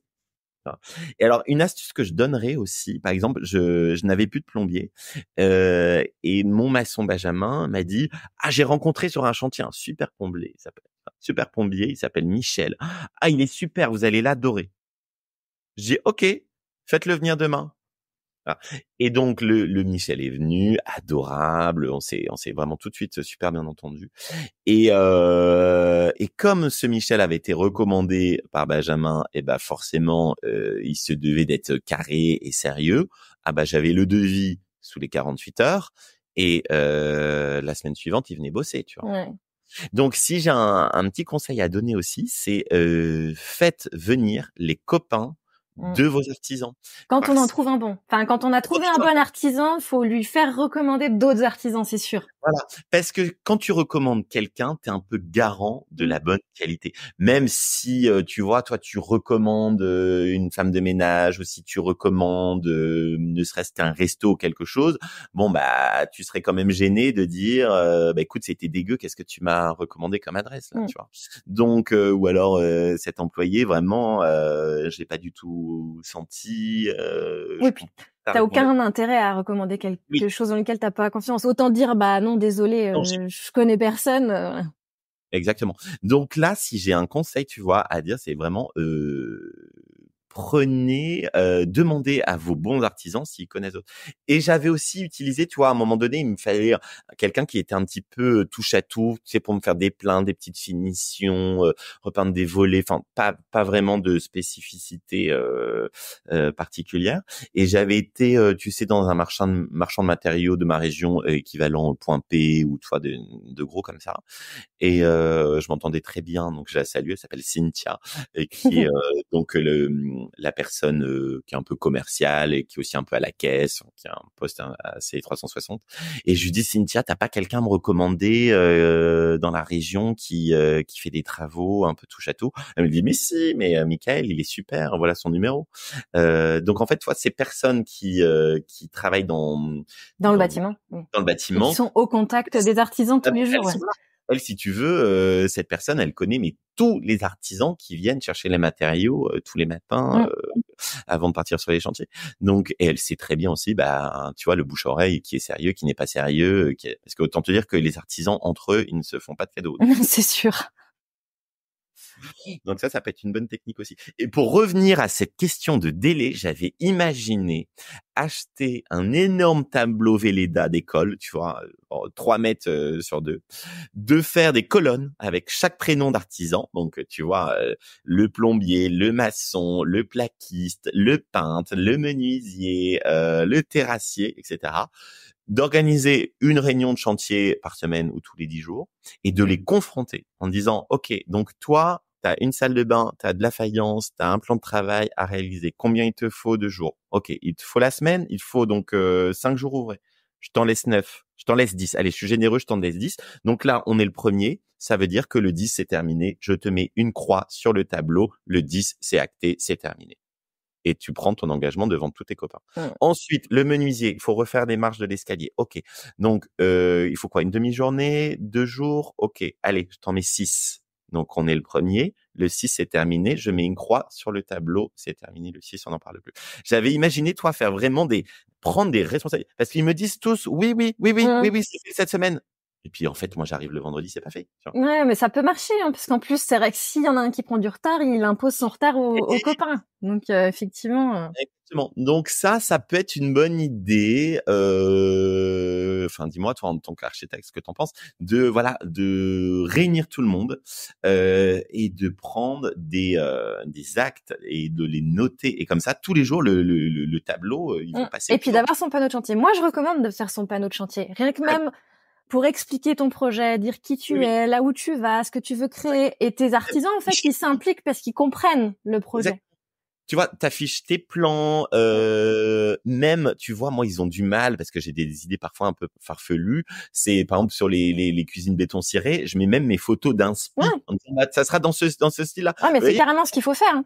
j'ai mis des tomates et j'ai mis un béton ciré clair parce qu'en fait, je me suis inspiré de cette photo et en fait, ce que vous allez faire, le rendu va ressembler à ça. Ouais. Si tu veux, ça reste, les artisans, ça reste quand même des gens qui sont pas forcément créatifs et pas forcément, hein, je dis pas tous, hein, mais ils ont nous en tant que propriétaires et personnes qui faisons exécuter les travaux, on voit tout de suite le rendu final souvent parce que on est de plus en plus accroché aux images, à Pinterest, aux photos. Donc on veut on veut que le plus vite possible ça ressemble à la photo C'est ça. coup de cœur. Et on a surtout aussi très envie que ça ressemble exactement à ce qu'on a imaginé. Et donc, à peut-être un bout de cette photo, mais aussi un bout de celle-ci. Et c'est quand Donc, même très difficile pour un artisan de comprendre ce que tu as dans ta tête si tu lui dis pas. parce que lui, Pinterest, limite, il connaît pas l'appli, C'est donc ça. il sait pas de quoi tu parles. Donc là, ça peut être un conseil, tu vois, c'est ce tableau, bien sûr, d'afficher dans le salon ou dans chaque chambre le plan. Comme ça, tu vois, imagine le plaquiste est en train de faire ses petits trous pour les sorties de prise des. Moi, tu vois, dans ma maison, toutes mes prises de table de chevet, en fait, elles sont mal placées parce que soit elles vont cogner sur mon sommier. Mmh. D'accord. Soit elles sont trop décalées, donc elles vont même ma table de chevet ne va pas la cacher parce qu'ils les ont mis Trop trop loin. Ah. Mm. Et sinon, un petit conseil aussi que je donnerais, ça serait vraiment de prendre, tu vois, un crayon de bois de chantier là, et de faire les croix avant, en disant là, je veux la prise là. Et au moins, c'est vous, le propriétaire, qui décidez si la prise elle est à 1 mètre ou 1,10 m du lit ou à 60 centimètres. Et c'est pas l'artisan qui lui, les standards, c'est 1 mètre. Peut-être que les standards en fait ne vous conviennent pas. Mm. Moi, si tu veux, tous mes plans de travail dans mes salles de bain, j'ai fait une petite marque sur la position que je voulais. Tu vois, par exemple, j'ai fait un meuble vasque, 3 vasques. Je voulais pas qu'il soit collé à ma baignoire, mais je voulais pas qu'il soit collé à ma fenêtre non plus. Donc j'ai laissé, je crois, 80 centimètres de chaque côté, et j'ai fait les marques. Comme ça, l'artisan savait exactement où le Syporex du jambage devait arriver et où il devait se terminer. Mm. Après, dès lors qu'il y a des cloisons, c'est pareil. Ça, c'est aussi un conseil que je donne. Tu as beau travailler pendant des heures et des heures et des heures sur ton logiciel 3D pro ou semi-pro ou peu importe, sur place, même si ton logiciel te dit que la cloison doit être à 2,30 m parce que tu as ta fenêtre, etc., en fait, peut-être que sur place, ça sera 2,50 m. Donc, il faut ajuster, bien sûr. Il faut confronter la 3D à la réalité, ouais. Et là, c'est pareil. N'hésitez pas aussi à acheter une bombe de chantier fluo et de tracer au sol, quitte à vous dire quand vous allez revenir une deuxième, une troisième fois, une quatrième fois sur le chantier en disant non, finalement cette chambre-là, je vais la décaler de 60 centimètres parce qu'elle sera plus équilibrée avec la prochaine. Et n'oubliez pas, parce que malgré mon expérience dans les travaux, faut pas oublier que quand on met le rail, quand on met le BA13 et quand on met l'isolation, et qu'on fait ça sur 4 murs, la pièce, au final, n'a plus la même taille. Ouais, c'est sûr. Parce que tu vois, moi, j'ai aménagé des combles en me disant, bon, ok, je mets mes cloisons, et une fois sur la pièce avec 4 murs, 28 centimètres de laine de verre, plus le rail qui fait quasiment 7-8 centimètres. 7 avec le placo, ouais. 7 avec le placo, et tu fais ça sur une pièce, tu vois, qui fait peut-être 15 mètres carrés. Elle paraît bien plus petite, hein. Ça, je te l'assure. C'est sûr. Ouais. Donc, moi, je donne. T'as pas la même épaisseur selon la face, le mur. Donc, toujours confronter ces plans à la réalité, très, très important aussi. Et ne pas toujours les écouter, ces artisans, parce qu'au bout d'un moment, il faut leur dire, écoutez, c'est pas vous qui allez vivre dans cette maison, ça reste la mienne. J'écoute vos arguments. Ok, les standards, c'est comme ça. Mais moi, je voudrais que ma faïence, elle aille jusqu'au plafond. Et peu importe si ça me coûte 150 balles de faïence. Plus. Voilà. Je trouve que visuellement, tu vois, par exemple, pour une salle de bain, il me dit on met jusqu'à, je sais pas, 1,80 m. Et je lui dis non, moi je trouve que visuellement, quand on va rentrer dans la pièce, surtout si les murs sont d'une couleur différente de la faïence, on va voir que la démarcation va être assez vive. Alors que si on met la faïence jusqu'au plafond, ça va élancer ma pièce vers le haut, ça va donner un peu plus de hauteur.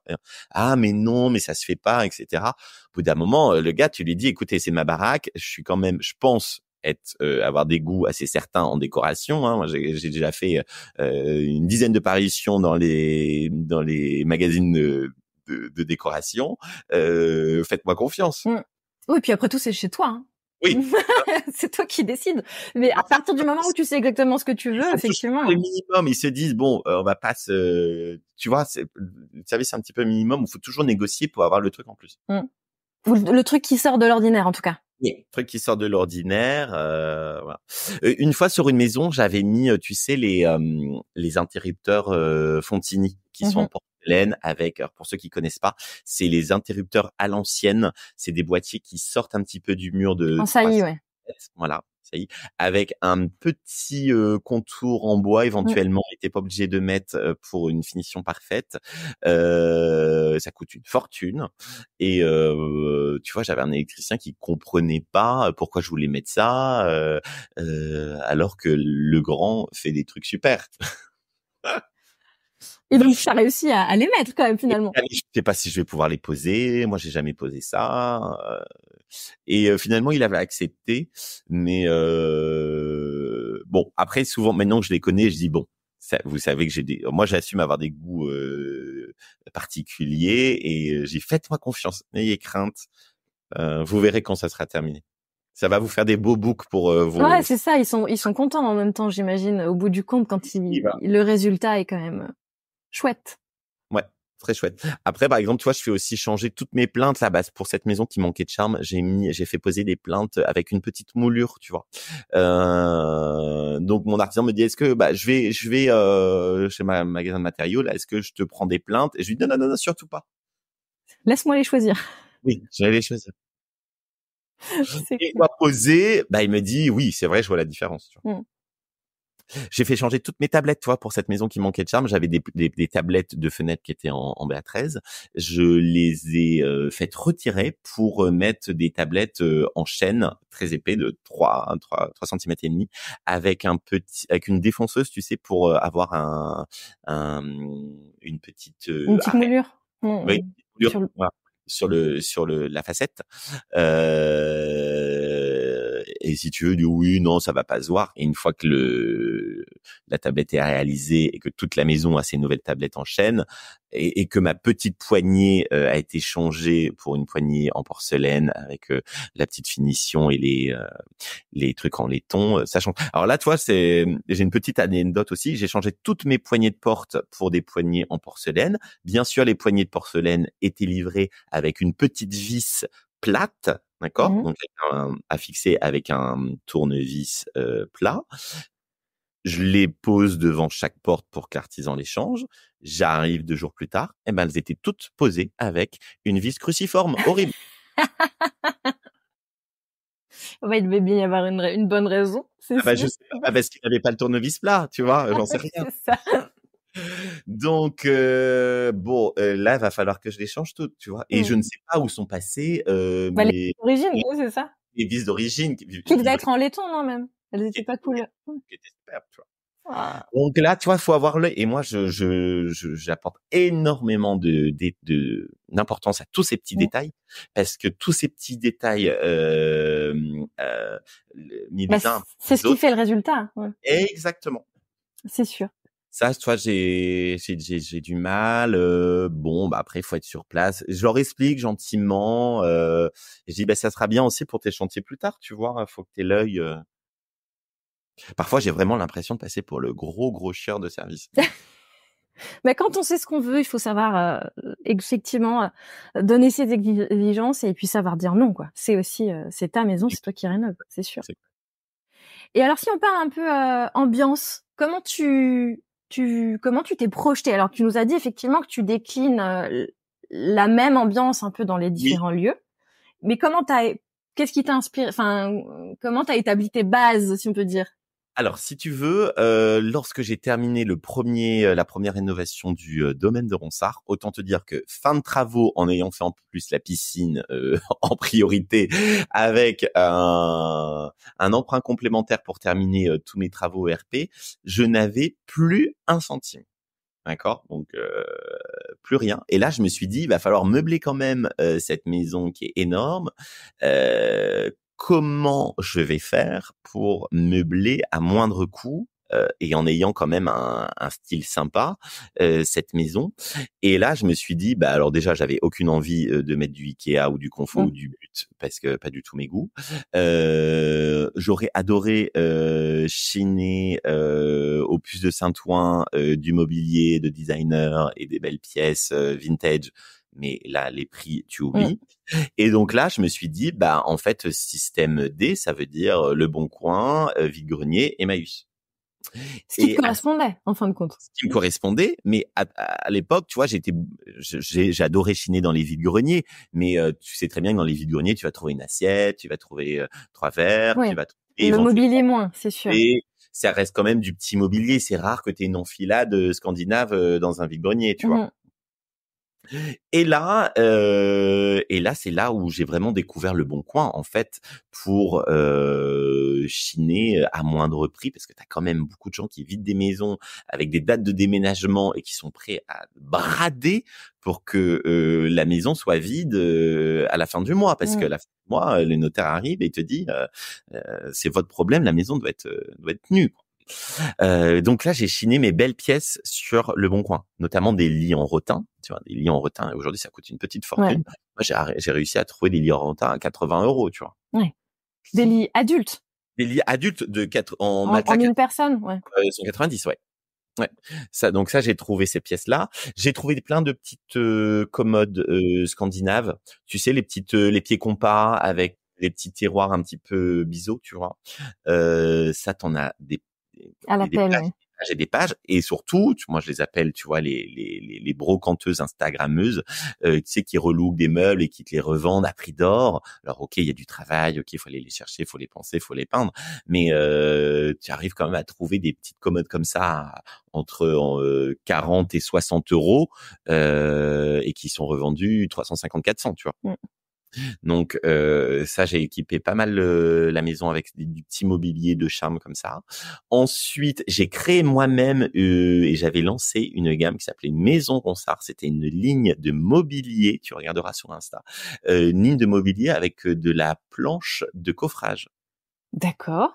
Donc, si tu veux, sur mon chantier, l'idée m'est venue en fait pendant le confinement parce que comme cette maison était terminée et prête à démarrer, j'ai eu quand même des semaines et des semaines et des semaines d'agenda vide où j'ai pu peaufiner ma déco.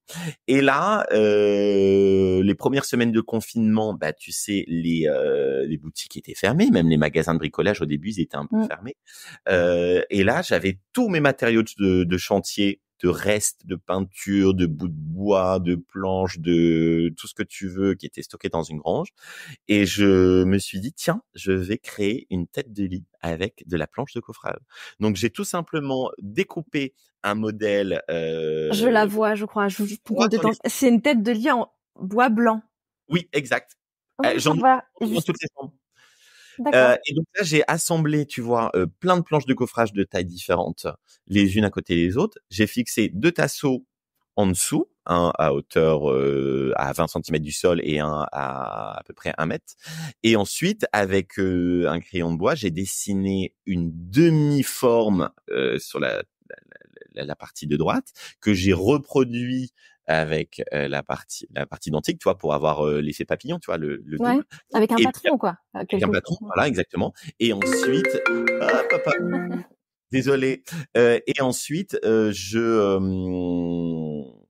j'ai reproduit donc la partie double et puis ça a fait une tête de lit ultra sympa, tu vois. Tout simplement. Et ensuite que tu as peint. J'ai poncé, mais j'aimais bien aussi la texture assez, les imperfections du bois un peu brut comme ça. Donc j'ai vraiment poncé en surface pour pas que t'aies une écharde ou quelque chose. Et je me suis dit, et si je faisais une petite boîte une petite collection de meubles réalisés en bois de coffrage. Et là j'ai dessiné un banc, j'ai dessiné une bibliothèque. Tu vois, tous mes vaisseliers un peu casiers où je stocke la vaisselle vintage. Donc là, ce modèle, j'en ai 4 ou 5 chez moi. Ensuite, j'ai dessiné des fauteuils, j'ai dessiné des petits nichoirs et j'ai créé à chaque fois des prototypes. Et donc, en fin de compte, c'est toi qui a fait tout ça. Parce que jusque-là, tu nous parlais de tes artisans et tout, mais non, en fait, tu bricoles aussi. Exactement. Alors moi, je sais pas faire grand-chose, mais j'ai toujours aimé travailler le bois. Et c'est vrai qu'une scie sauteuse, c'est assez simple à utiliser. Ponceuse, scie sauteuse, tu vois, c'est pas très compliqué. Et j'ai lancé donc cette gamme. J'avais 10-15 références, tu vois. Et j'ai pris des précommandes. Et là, en moins de 1 mois, je me suis retrouvé avec 250 commandes. Ça y est, c'était une nouvelle entreprise qu'il fallait créer. Exactement. Donc tout de suite sur ce côté, voilà, charme, do it yourself, récupération de matériaux, toujours, tu vois, faire transformer des choses qui vont partir au feu ou à la déchetterie, à transformer en mobilier d'usage, tu vois, en truc pratique. Et là, plein essor, la boîte et là, je me suis vite rendu compte que moi tout seul, j'allais pas pouvoir produire, parce que j'avais mon autre job principal à côté, et que il fallait que je cherche donc à me menuisier, il fallait que je cherche une commerciale, il fallait que j'ai une infoline, parce que autant te dire que mes tailles standards, j'avais des gens qui disaient, alors moi, j'ai une soupente, donc est-ce que vous pouvez me faire un modèle sur mesure qui fasse à la base jusqu'au truc maximum 1m10, et j'ai un lit sur mesure, et est-ce que vous pouvez me l'envoyer dans ma maison de campagne, mais moi, j'y suis pas, donc il faut que l'envoyer chez la voisine, mais il faut quand même payer mon contact. Et là, je me suis dit, mais c'est impossible, je peux pas lancer une activité comme ça juste pour un truc qui était juste pour passer le temps au départ. Et... Bon, tu vois. Donc là, j'ai commencé à me dire, bon, ok, je lance la boîte. Il faut que je trouve un transporteur. Il faut que je trouve un menuisier. Il faut que je trouve une commerciale, une personne qui gère les expéditions. Parce qu'en fait, il faut emballer sur une palette. Il faut mettre un film. Il faut mettre une étiquette. Il faut appeler le transporteur. Il faut appeler la cliente. Il faut demander la couleur parce qu'elle va te demander un râle particulier. Il faut aller acheter la peinture. Bref, une vraie entreprise et je me suis vite aperçu que c'était possible de le faire, mais il fallait encore que je recrée une structure, que je recrée nos entreprises. Donc en fait, je n'ai honoré aucune précommande, mais je n'ai aucun compte. J'assure à tout le monde que je n'ai pas touché un centime. Et au bout d'un moment, j'avais pris tous les mails sur un petit fichier et j'ai envoyé un mail à tout le monde disant, désolé, la bonne idée s'est transformée en fait en mauvaise idée. Je n'ai pas l'énergie d'honorer les commandes et de créer une société en tant que telle. Je garde l'idée de côté. Voilà. Donc, si un menuisier un jour se présente à moi et cherche un job, pourquoi pas? Une chose en son temps. Là, j'ai beaucoup. Oui, là, tu t'en es déjà bien mis du pain sur la planche. Un projet sur le feu. Si tu veux, moi, ce job, je n'ai pas l'impression de travailler tellement ces projets m'animent et me rendent heureux que je me lève le matin. En fait, quand je suis en week-end, en vacances ou au taf, je n'ai aucune différence sur le plaisir. Ça, c'est énorme. Ça, c'est cool. C'est rarissime d'avoir un métier passion. J'encourage vraiment tout le monde à vivre de sa passion, si c'est possible. Et du coup, effectivement, si tu nous parles de cette fameuse bibliothèque d'accumulation murale, enfin, alors là, ça a été fait complètement sur mesure, si tu veux. Je me suis rendu compte que moi, si tu veux, j'ai énormément de vaisselle vintage parce que toute la vaisselle que je propose aux mariés du domaine de Ronsard et aussi sur les 2 autres adresses, c'est que du vintage. Donc chacun a une assiette différente, chacun a un verre en cristal différent. J'ai des soupières, j'ai des plats, j'ai des bougeoirs en laiton, il y a aucun placard du commerce qui peut stocker tout ça. La vaisselle. C'est sûr.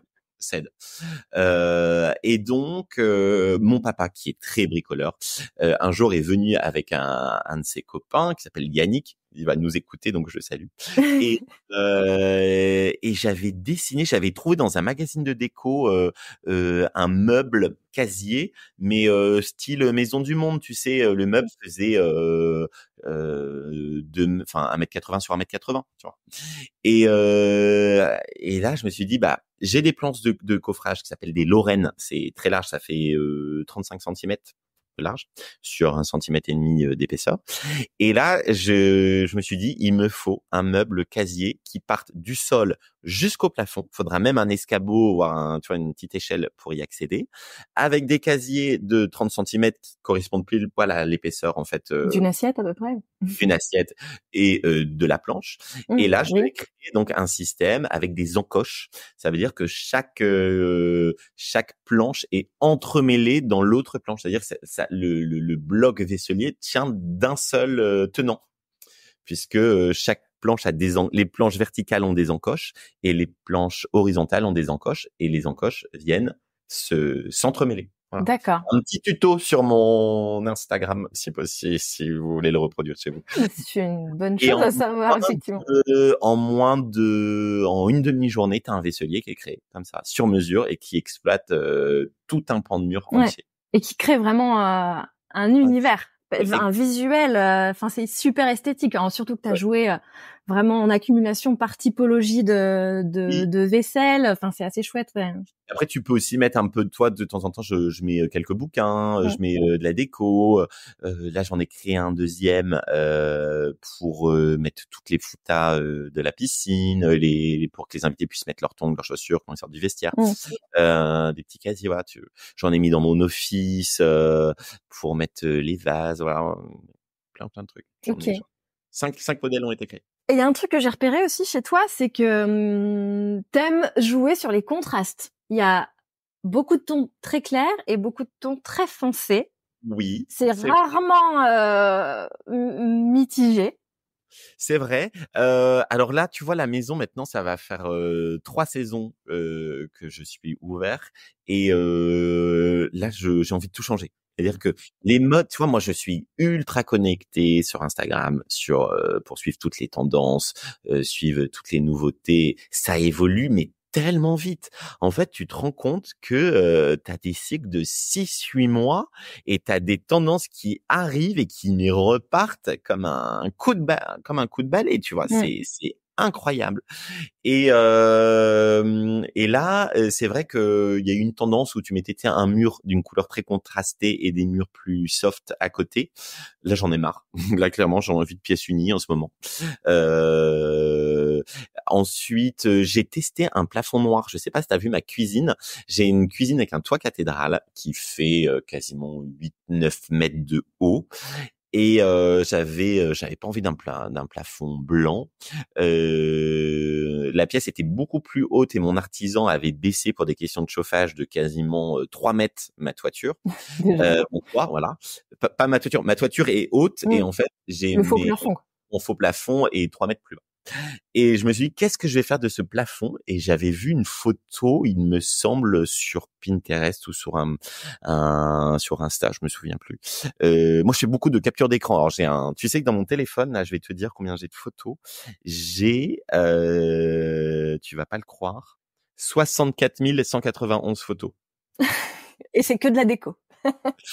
Et il y a des petits dossiers, tu vois, chambre, maison 1, maison 2, maison projet, etc. Je fais aussi beaucoup de photos de mes week-ends, de mes vacances, de mes copains, de ma famille, etc.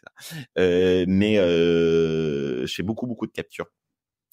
Et donc j'avais eu cette idée de faire un plafond noir. Bien sûr, mes artisans, mais jamais de la vie, mais ça va rabaisser. ça va rabaisser. Et non, faites-moi confiance. Et puis, mais tout le monde trouve cette cuisine mais magique. Ah, donc faut prendre les risques. Parfois. Et j'avais testé aussi une salle de bain sous une soupente avec le plafond aussi noir. Et alors là, pour le coup, ça n'allait pas du tout. Ouais. Donc là, malheureusement, l'artisan, quand je lui ai dit qu'il fallait repeindre en blanc sur du noir. Et est-ce que tu as réussi à identifier pourquoi ça va dans la cuisine, pourquoi ça n'allait pas dans cette salle de bain? Alors, ça a bien fonctionné dans la cuisine parce que la pièce est quand même assez grande. Alors, j'ai une cuisine qui fait quasiment 35 mètres carrés. J'ai une hauteur sous plafond de quasiment 8 mètres. J'ai des murs en pierre, donc des murs qui sont texturés. J'ai 2 grandes ouvertures. J'en avais 2 grandes ouvertures. J'ai un sol qui match en tomate qui matche bien avec le mur en pierre. Donc bon, j'avais peut-être puis surtout je pense cette hauteur sous plafond. Alors que dans cette petite salle de bain sous les combles, au sol, j'étais sur une salle de bain, tu vois, de 8 mètres carrés. Mais la soupente était quand même tu tenais debout sur 1 mètre 20. Tu vois, parce qu'après un environnement plus un étroit, plus confiné. Et donc là, ça n'avait pas marché. Je me sentais étouffé. Dès la première couche, j'ai vu que la couleur foncée n'allait pas marcher. Donc j'ai laissé le mur de la vasque avec les miroirs.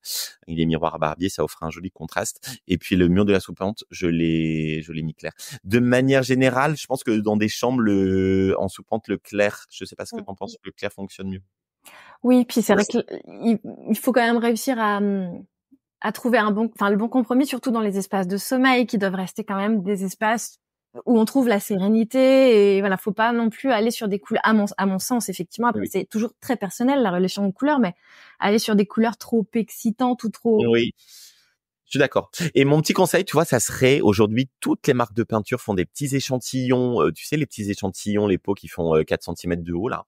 Vraiment, mon conseil, ça serait de toujours acheter un pot d'échantillon avec 3 couleurs qu'on applique. Même si on a le coup de cœur sur une couleur, c'est pas parce que sur le nuancier ou chez la copine ou dans le magasin que ça vous plaît, que sur place, et alors entre les murs exposition nord, les est, les ouest, les sud, ça n'a rien à voir. C'est clair. pas forcément sur des couleurs neutres type blanc, beige, etc. Mais par exemple, il y a un vert. Moi, j'utilise dans ma palette, j'ai tout le temps du vert. J'ai un vert que j'ai mis sur mes volets, sur mes huisseries, que j'ai mis en intérieur sur une pièce plein sud et dans une autre pièce nord. Ce n'est pas du tout la même couleur, alors que je vous assure que le râle est identique. C'est exactement, oui. Mais et ça fonctionne aussi sur les tons très neutres. Un beige, un blanc, enfin, ça réagit énormément, c'est normal. Enfin, ça réagit à la lumière et à l'orientation. Mais c'est de choisir par exemple trois couleurs assez proches ou pas du tout, et de faire le petit essai sur directement sur les murs, plutôt que d'acheter un pot entier, d'utiliser, vous dire mais en fait non, j'aime pas. C'est sûr. Non, mais donc et quand on essaye de faire le nombre de couches qu'on fera au bout du compte, parce que c'est vrai qu'une couche, 2 couches, 3 couches, ça donne pas non plus la même chose. Exact. Après, moi, j'ai tendance aussi à peindre les plinthes de la même couleur. Surtout si les pièces sont pas très hautes, comme ça j'ai l'impression que ça affine un petit peu plus. Et puis alors chez moi, tu vois, j'ai peint dans certaines chambres, les portes sont et les fenêtres sont de la même couleur en mode boîte que la pièce. Et dans d'autres pièces, par exemple mon couloir, mon palier, chaque chambre, enfin le couloir est dans un gris clair et toutes les portes sont en gris presque noir chez Faro, qui s'appelle le off black. Mais ça, tout est possible. Oui. Voilà. D'accord. Très bien. Bah écoute, on va arriver à la fin de cet épisode, Vincent. Est-ce que t'as déjà donné plein de conseils dans cette conversation, mais si t'en avais un dernier, celui qu'il faut retenir à transmettre à ceux qui veulent se lancer dans la réno, effectivement. Alors, mon conseil, c'est vraiment une réunion par semaine avec vos artisans. Donc, voilà. La régularité dans la maîtrise du chantier. Si vous ne pouvez pas passer, pourquoi pas donner les clés à un voisin ou quelqu'un qui est sur place et qui vous fait des photos ou des vidéos tout le temps. Ne comptez pas sur les photos de vos artisans, hein. Même si vous les réclamez, vous allez en avoir une de nuit, mal cadrée, avec un téléphone pourri, ça ne va pas. C'est pas pour tout le monde, hein, mais bon, le risque est possible. Donc moi, c'est vrai que je suis très photo, donc je demande, par exemple, si je peux pas aller sur un chantier, bah, j'ai une de mes salariés qui passe me faire les photos de toute l'avancée, parce qu'on peut rattraper un petit truc qui ne va pas. Et c'est pas une photo, hein, c'est 10 photos dans la pièce. Ensuite, mon conseil, ça serait toujours sur le côté photographique, créer un Instagram de suivi de chantier. Ça, c'est super. Vous avez plein de conseils. Vous créez des copains followers qui sont dans toute la France et qui vont pouvoir vous donner des conseils de pose, vous proposer un plan A, un plan B. Hop, excuse-moi, je suis en Surbooké. Surbooké, ouais. Donc ça, c'est vraiment un super conseil. Et comme ça, pendant les coups de mou de votre chantier, vous pouvez revoir les photos publiées. Et 3 ans plus tard, vous dites, oh, mais dis donc, on est parti de tellement loin. Et t'as vu toute la végétation qui a poussé dans le jardin. Et t'as vu la maison, elle était complètement vide au début. On n'avait rien du tout. Bah, ça documente son projet, tout simplement. Finalement, on devrait peut-être enlever des meubles parce que c'est pas si mal quand c'est plus aéré. Enfin, ça donne des petites idées comme ça. Mon conseil aussi, ça serait toujours de faire travailler, on en a parlé, des artisans, leurs copains, faire travailler leurs copains, ou toujours demander à un bon artisan s'ils connaissent quelqu'un, ou demander à un voisin, ou ne pas hésiter si on arrive dans une nouvelle ville qu'on connaît pas, d'aller toquer aux portes des voisins. Voilà, je cherche un artisan, demander au maire, est-ce qu'il y a des artisans dans la commune, est-ce qu'il a bonne réputation, est-ce que je peux lui faire confiance, voilà. Bon, le conseil classique, faire 3 devis. Oui, mais on le zappe tellement souvent. On le zappe, ouais. Donc là, c'est vrai que 3 devis, ça peut être sympa. Et puis aussi, si vous sentez pas la personne, n'y allez pas, parce que vous allez quand même la voir. Si déjà un artisan ne répond pas au téléphone, n'envoie pas son devis dans une période correcte, et vous avez du mal à communiquer avec lui avant même le démarrage du chantier, il faut fuir. Ouais. Puis c'est même une question de feeling. Même s'il fait tout comme il faut, mais tu le sens, il y a des choses, enfin, ça reste une relation humaine, hein. Il y a des fois, ça passe pas, il y a un truc, tu te dis, je le sens pas, bah, c'est pas la peine de forcer, quoi. Sinon, on court à la catastrophe. c'est déjà l'artisan, il vous dit oui, ça il faut faire comme ça comme ça, c'est comme ça. Je vais pas réussir à négocier avec lui parce que je vois que il veut pas sortir du comment ça s'appelle le cahier des artisans avec les règles. Je sais pas comment ça Standard, oui, des DTU et Et j'en ai un qui arrêtait pas de me parler de ça. Au bout d'un moment, je lui dis, écoutez, c'est pas un pavillon, c'est une rénovation. Donc là, il faut s'adapter aussi au lieu. Et puis après, un conseil aussi que j'aimerais donner, c'est ne pas hésiter aussi à faire appel aux matériaux de seconde main. Euh, Sur Le Bon Coin, vous avez plein de matériaux disponibles. Alors, soit des matériaux comme moi j'affectionne, c'est-à-dire des vieilles portes avec des bâtis. Si vous voulez faire une rénovation avec du charme et vraiment beaucoup de cachet, aujourd'hui sur Le Bon Coin, vous pouvez trouver des portes avec les bâtis que vous allez mettre dans votre rénovation. La porte, on aura l'impression qu'elle a toujours été là. Là, au moment, je fais poser une porte pour cacher mon compteur. Elle va être superbe. Ah, c'est pas toujours facile de trouver avec le bâti quand même. Ouais, ça, moi j'ai toujours utilisé des portes avec le bâti parce que sinon les artisans galèrent à Alors créer, ouais. Ils sont même si c'est pas forcément qu'ils galèrent, enfin même si je veux bien croire que ce soit pas forcément un travail évident, mais c'est aussi surtout qu'ils ont pas envie de le faire. Ils ont pas envie de le faire. Ça faire. les saoule. Après, pour tout ce qui est matériaux de sol, si vous avez une petite entrée, des carreaux de ciment, ça se trouve très facilement sur Le Bon Coin.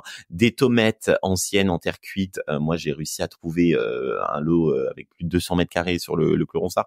Donc ça peut se trouver facilement. Ça peut être aussi des vieilles vasques. Moi, mon évier là sur le relais Ronsard, je l'ai chiné 5 € dans un vide-grenier. Et en plus, la personne me l'a porté, me l'a mis dans mon coffre. T'imagines? T'as mis dans ta cuisine, hein, c'est ça, qui est rectangulaire. Je le vois. Un évier timbre office très très peu haut, ça veut dire qu'il fait genre 10 centimètres d'épaisseur, mais il est très long, c'est-à-dire qu'il fait 1 mètre, quasiment 1 mètre de long. Et ça apporte du charme et un truc de dingue, tu vois.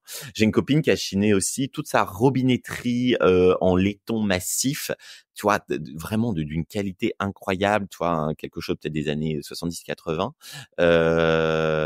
Parce qu'aujourd'hui, c'est vrai que même si, tu vois, moi je prends que les standards Grohe parce que c'est du locatif et voilà. Un jour, mon père m'a dit, passage, voilà. Donc, il faut que ça, voilà. Il m'a dit, tu sais, dans du locatif, les gens prennent tellement peu soin du matériel que, mais ce qu'il y a de plus cher, en tout cas sur les toilettes, la robinetterie, etc., tu seras forcément gagnant. Et c'est vrai que j'aurais préféré mettre de la jolie robinetterie en laiton martelée, toute mignonne, italienne. Mais je suis resté raisonnable avec une gamme de Hansgrohe ou de Grohe qui est pour moi, en tout cas, plus solide sur la durée. Voilà. Et puis voilà, si vous arrivez à mettre en place ce fameux planning, c'est génial. Et puis aussi un truc que je voudrais dire, c'est on apprend de ses erreurs. Ça veut dire que conscience dans la rénovation, généralement dans sa vie on n'a pas qu'une seule rénovation, donc tous ces petits échecs faut les mettre à profit pour être plus performant dans sa deuxième rénovation. Pour un autre projet. Ou on écoute les clés de la réno et on capitalise sur les erreurs qu'ont pu rencontrer les autres ou les expériences en tout cas et puis les conseils effectivement que chacun peut prendre. Voilà. Et après aussi un autre conseil que je peux donner, c'est vraiment faire le tour de toutes les enseignes, que ce soit tu vois les Casto, les Leroy Merlin, les Brico Dépôt, les Bricoman, les Lapeyre, etc. Parce que on peut trouver toi une faïence très sympa aussi chez Brico Dépôt. Là toi par exemple, je dois trouver une paroi de douche. Et je sais que chez Brico Dépôt, ils ont pas mal de modèles sympas, tu vois. Donc pourquoi pas. C'est pas forcément aussi les choses les plus chères qui vont avoir le meilleur rendu. Tu vois, moi là dans toute ma maison, j'ai utilisé la faïence de chez Leroy Merlin, la Zélie, il me semble, qui sont ces fameux carreaux qu'on voit un peu partout, façon Zélie, avec un bord un petit peu irrégulier.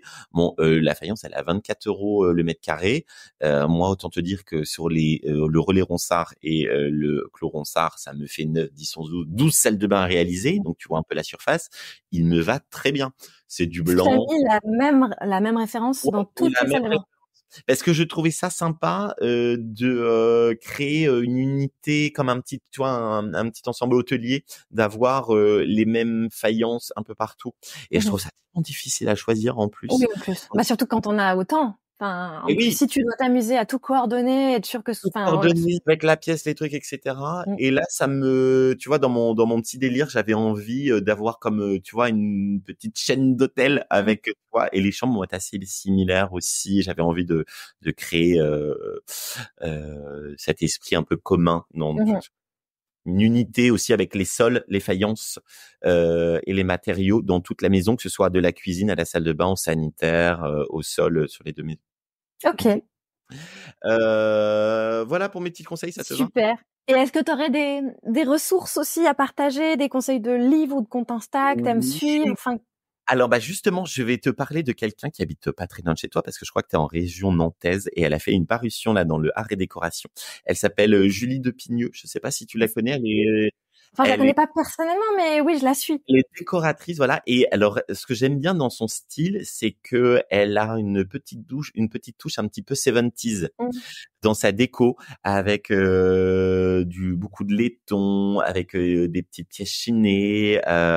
J'aime beaucoup son univers et je me suis vraiment inspiré. Je la remercie d'ailleurs. Je lui ai dit là cette semaine que toutes ces salles de bain ont été inspirées de son Insta, hein, carrément, puisque j'ai pris la même faïence et les mêmes tomates et les mêmes vasques pour créer toutes mes salles de bain. Finalement, tu vois, pourquoi chercher midi à 14h quand il y a quelque chose qui vous plaît? Bah voilà, c'est quelque chose que j'avais posé, réfléchi pendant quasiment plus de 2 mois avant de me lancer, donc je savais que ça allait me plaire sur la durée et je regrette pas du tout. Donc là, c'est un super profil que je recommande, Julie de Pigneux. Elle fait aussi du conseil à distance en déco si ça intéresse certains followers. Il y a un profil que j'aime beaucoup, que je suis depuis que je suis sur Insta. C'est les pénates Home. C'est Annabelle, tu la connais peut-être? Elle a été interviewée sur ce Ah podcast. super, j'ai pas écouté son podcast. Donc son créneau, c'est faire La du famille neuf Dieu. et du vieux. Voilà. Et donc là, c'est vrai que c'est une grande source d'inspiration. J'adore ce qu'elle fait. Elle travaille surtout la palette de tous les blancs. Et c'est vrai que pour ces 2 nouvelles maisons, c'est aussi une idée que je vais lui prendre. Garder vraiment tous les blancs qui s'assemblent ensemble. C'est très clair, c'est très lumineux. Beaucoup d'objets chinés, des vieilles portes à récupérer, des vieilles poignées en laiton, plein de petites choses chinées qui créent des maisons absolument waouh. Elle est très forte. Euh, Ses photos sont magnifiques et je pense qu'elle sait aussi très bien gérer son budget, c'est-à-dire elle s'autorise des belles pièces et aussi des pièces vraiment pas très chères de la seconde main pour créer un truc mais fait Ouais. waouh. Voilà, ça marche. Et c'est elle qui m'avait appris justement la technique. Tu peux me redire le nom japonais? Le kintsugi qu'elle a fait sur Kintsugi. son béton au sol, oui. On en a parlé beaucoup sur l'épisode de De podcast. sa dernière maison. Je vais m'empresser d'écouter l'épisode. Et puis ensuite, je conseillerais un profil Insta ça s'appelle Une maison dans le Perche. C'est une de mes amies qui s'appelle Isabelle et qui a rénové elle-même sa maison avec quelques artisans, mais elle est capable tu vois, de faire des murs en pierre, de faire des enduits à la chaux. Elle va faire des cours dans un atelier partagé où des menuisiers, des petits papis menuisiers lui apprennent les techniques et les outils de la menuiserie. Elle chine des baignoires, tu vois, les baignoires pieds-griffes. Super. Elle utilise des matériaux assez incroyables et elle a une touche déco. Voilà. Et alors, ce qui est important aussi pour les non-professionnels de la rénovation ou les débutants de la rénovation plutôt, c'est de toujours mettre un œil déco tout de suite sur son chantier, sur sa rénovation. Ça aide à, tu vois, à patienter. Donc, pourquoi pas chiner tout de suite un meuble sympa qui va vous donner un peu de baume au cœur en disant, bah là, j'ai une super pièce. Ça aide à Et patienter, puis c'est indispensable parce que la déco, c'est pas juste un canapé et une jolie lampe. En fait, bien sûr. c'est Et partout. pourquoi C'est pas les aussi 4 murs, c'est le sol, c'est... chiner, par exemple, tu vois, une verrière ancienne, comme Annabelle le fait. Tu vois, dans son dernier chantier, elle avait une énorme, je crois que c'était une baie d'atelier un peu en bois qu'elle a insérée entre une pièce et son bureau, il me semble. Donc ça peut être sympa aussi, dès le début de la rénovation, de trouver des pièces phares qui vont tout de suite donner un ADN très particulier à la maison, une ambiance. C'est sûr. Voilà. Et puis alors le dernier profil que je vais conseiller, c'est la Little Farm. Je les suis depuis très peu de temps. C'est un couple qui se lance 100% dans la rénovation tout seul. Je crois qu'ils vont faire le maximum tout seul. Ils parlent pas mal de budget. C'est vrai qu'en France, l'argent est encore assez tabou. Les gens ne disent jamais le prix d'achat de leur maison, etc. Et ils ont acheté une ferme, il me semble 70 000 euros, qui est vraiment dans un état assez pitoyable. Ils ont incroyable. beaucoup de boulot. Ouais. Ouais. Et là, ils se lancent, ils se filment, ils font des vidéos pendant leurs travaux. Tu les vois un peu en accéléré, en train de déblayer, etc. Et ça peut être un profil sympa à suivre parce que là, on les voit au début de leur rénovation. Et moi, j'adore suivre comme ça des comptes du début jusqu'à la fin. Et tous les jours, on a une petite story, une petite photo de l'avancée du chantier. C'est ça. Bah, la Little Farm, j'en ai parlé dans un dernière newsletter que j'ai envoyé à mes abonnés. Tu vois, mes contacts, finalement, tu les partages aussi un petit peu. Ah, c'est marrant. Bah, Après, on a un univers aussi assez proche, tu vois. On est tous les deux ultra connectés, je pense, sur Instagram. C'est moi vraiment, ce réseau a changé ma vie. Ne serait-ce parce que mes clients viennent d'Instagram, donc ça c'est quand même incroyable d'avoir un média aussi puissant qui me fait gagner de l'argent. Et puis c'est une source d'inspiration, c'est des contacts, tu vois. Nous on échange déjà depuis quelques temps. Je trouve qu'il y a vraiment une famille Instagram, en tout cas sur la rénovation, la décoration, parce que moi je regarde que ça en fait. Les photos de vacances, les photos de destination de rêve, les photos de je sais pas quoi, je regarde pas. Moi, mon Insta, c'est 100% réno, 100% déco, 100% maison.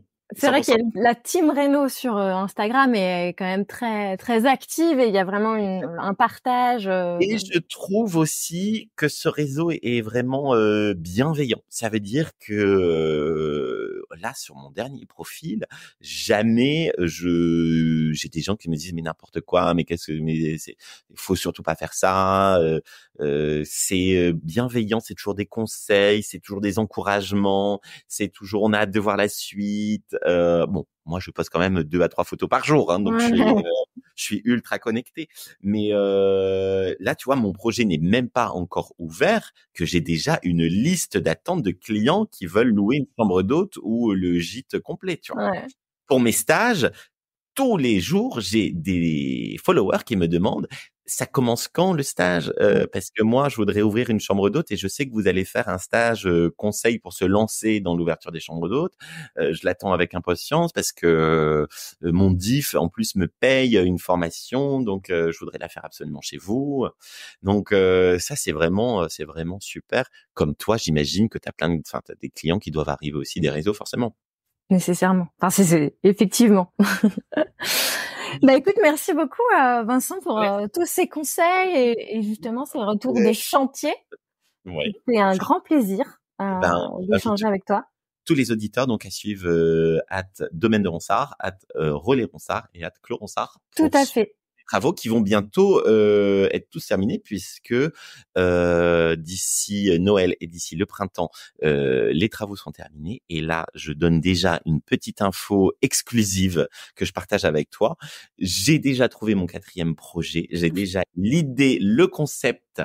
J'ai déjà ma banque qui m'a donné un oui oral de principe. Il faut que je travaille sur un business plan. Ça y est, il faut que tu te mettes en machine. En mode machine. C'est un nouveau projet. C'est encore différent des 3 premiers. C'est un marché qui est en plein essor et qui est encore peu développé. Et alors moi, je crois dur quand même faire à ce projet. Je sais que ça va marcher. Et ma banque et déjà, tu vois, ils sont super encourageants. En fait, ils répondent à tous mes caprices. Et c'est super aussi de trouver des partenaires comme ça qui t'encouragent et qui te donnent toujours envie de te surpasser. Hein. C'est sûr. J'aurai l'occasion de t'en parler peut-être d'ici l'été prochain. Oui, avec plaisir. Avec grand plaisir. Bah écoute, merci beaucoup. Je vais mettre en note de l'épisode évidemment tous les comptes dont tu as parlé, mais aussi pour qu'on puisse te retrouver facilement sur Instagram. Ce sera fait. Et puis à très bientôt. À bientôt, Alison. Si vous avez écouté jusqu'ici, c'est probablement que l'épisode vous a plu. Alors n'hésitez pas à en parler autour de vous, amis, famille, tous ceux qui rénovent sont les bienvenus. Vous pouvez aussi évidemment laisser un commentaire sur Apple Podcast ou une note 5 étoiles sur Spotify. Et si vous souhaitez être informé des prochains épisodes, n'hésitez pas à vous inscrire à la newsletter ou à me suivre sur Instagram. Le podcast, c'est fini pour aujourd'hui, mais je vous dis à très vite pour un nouvel épisode.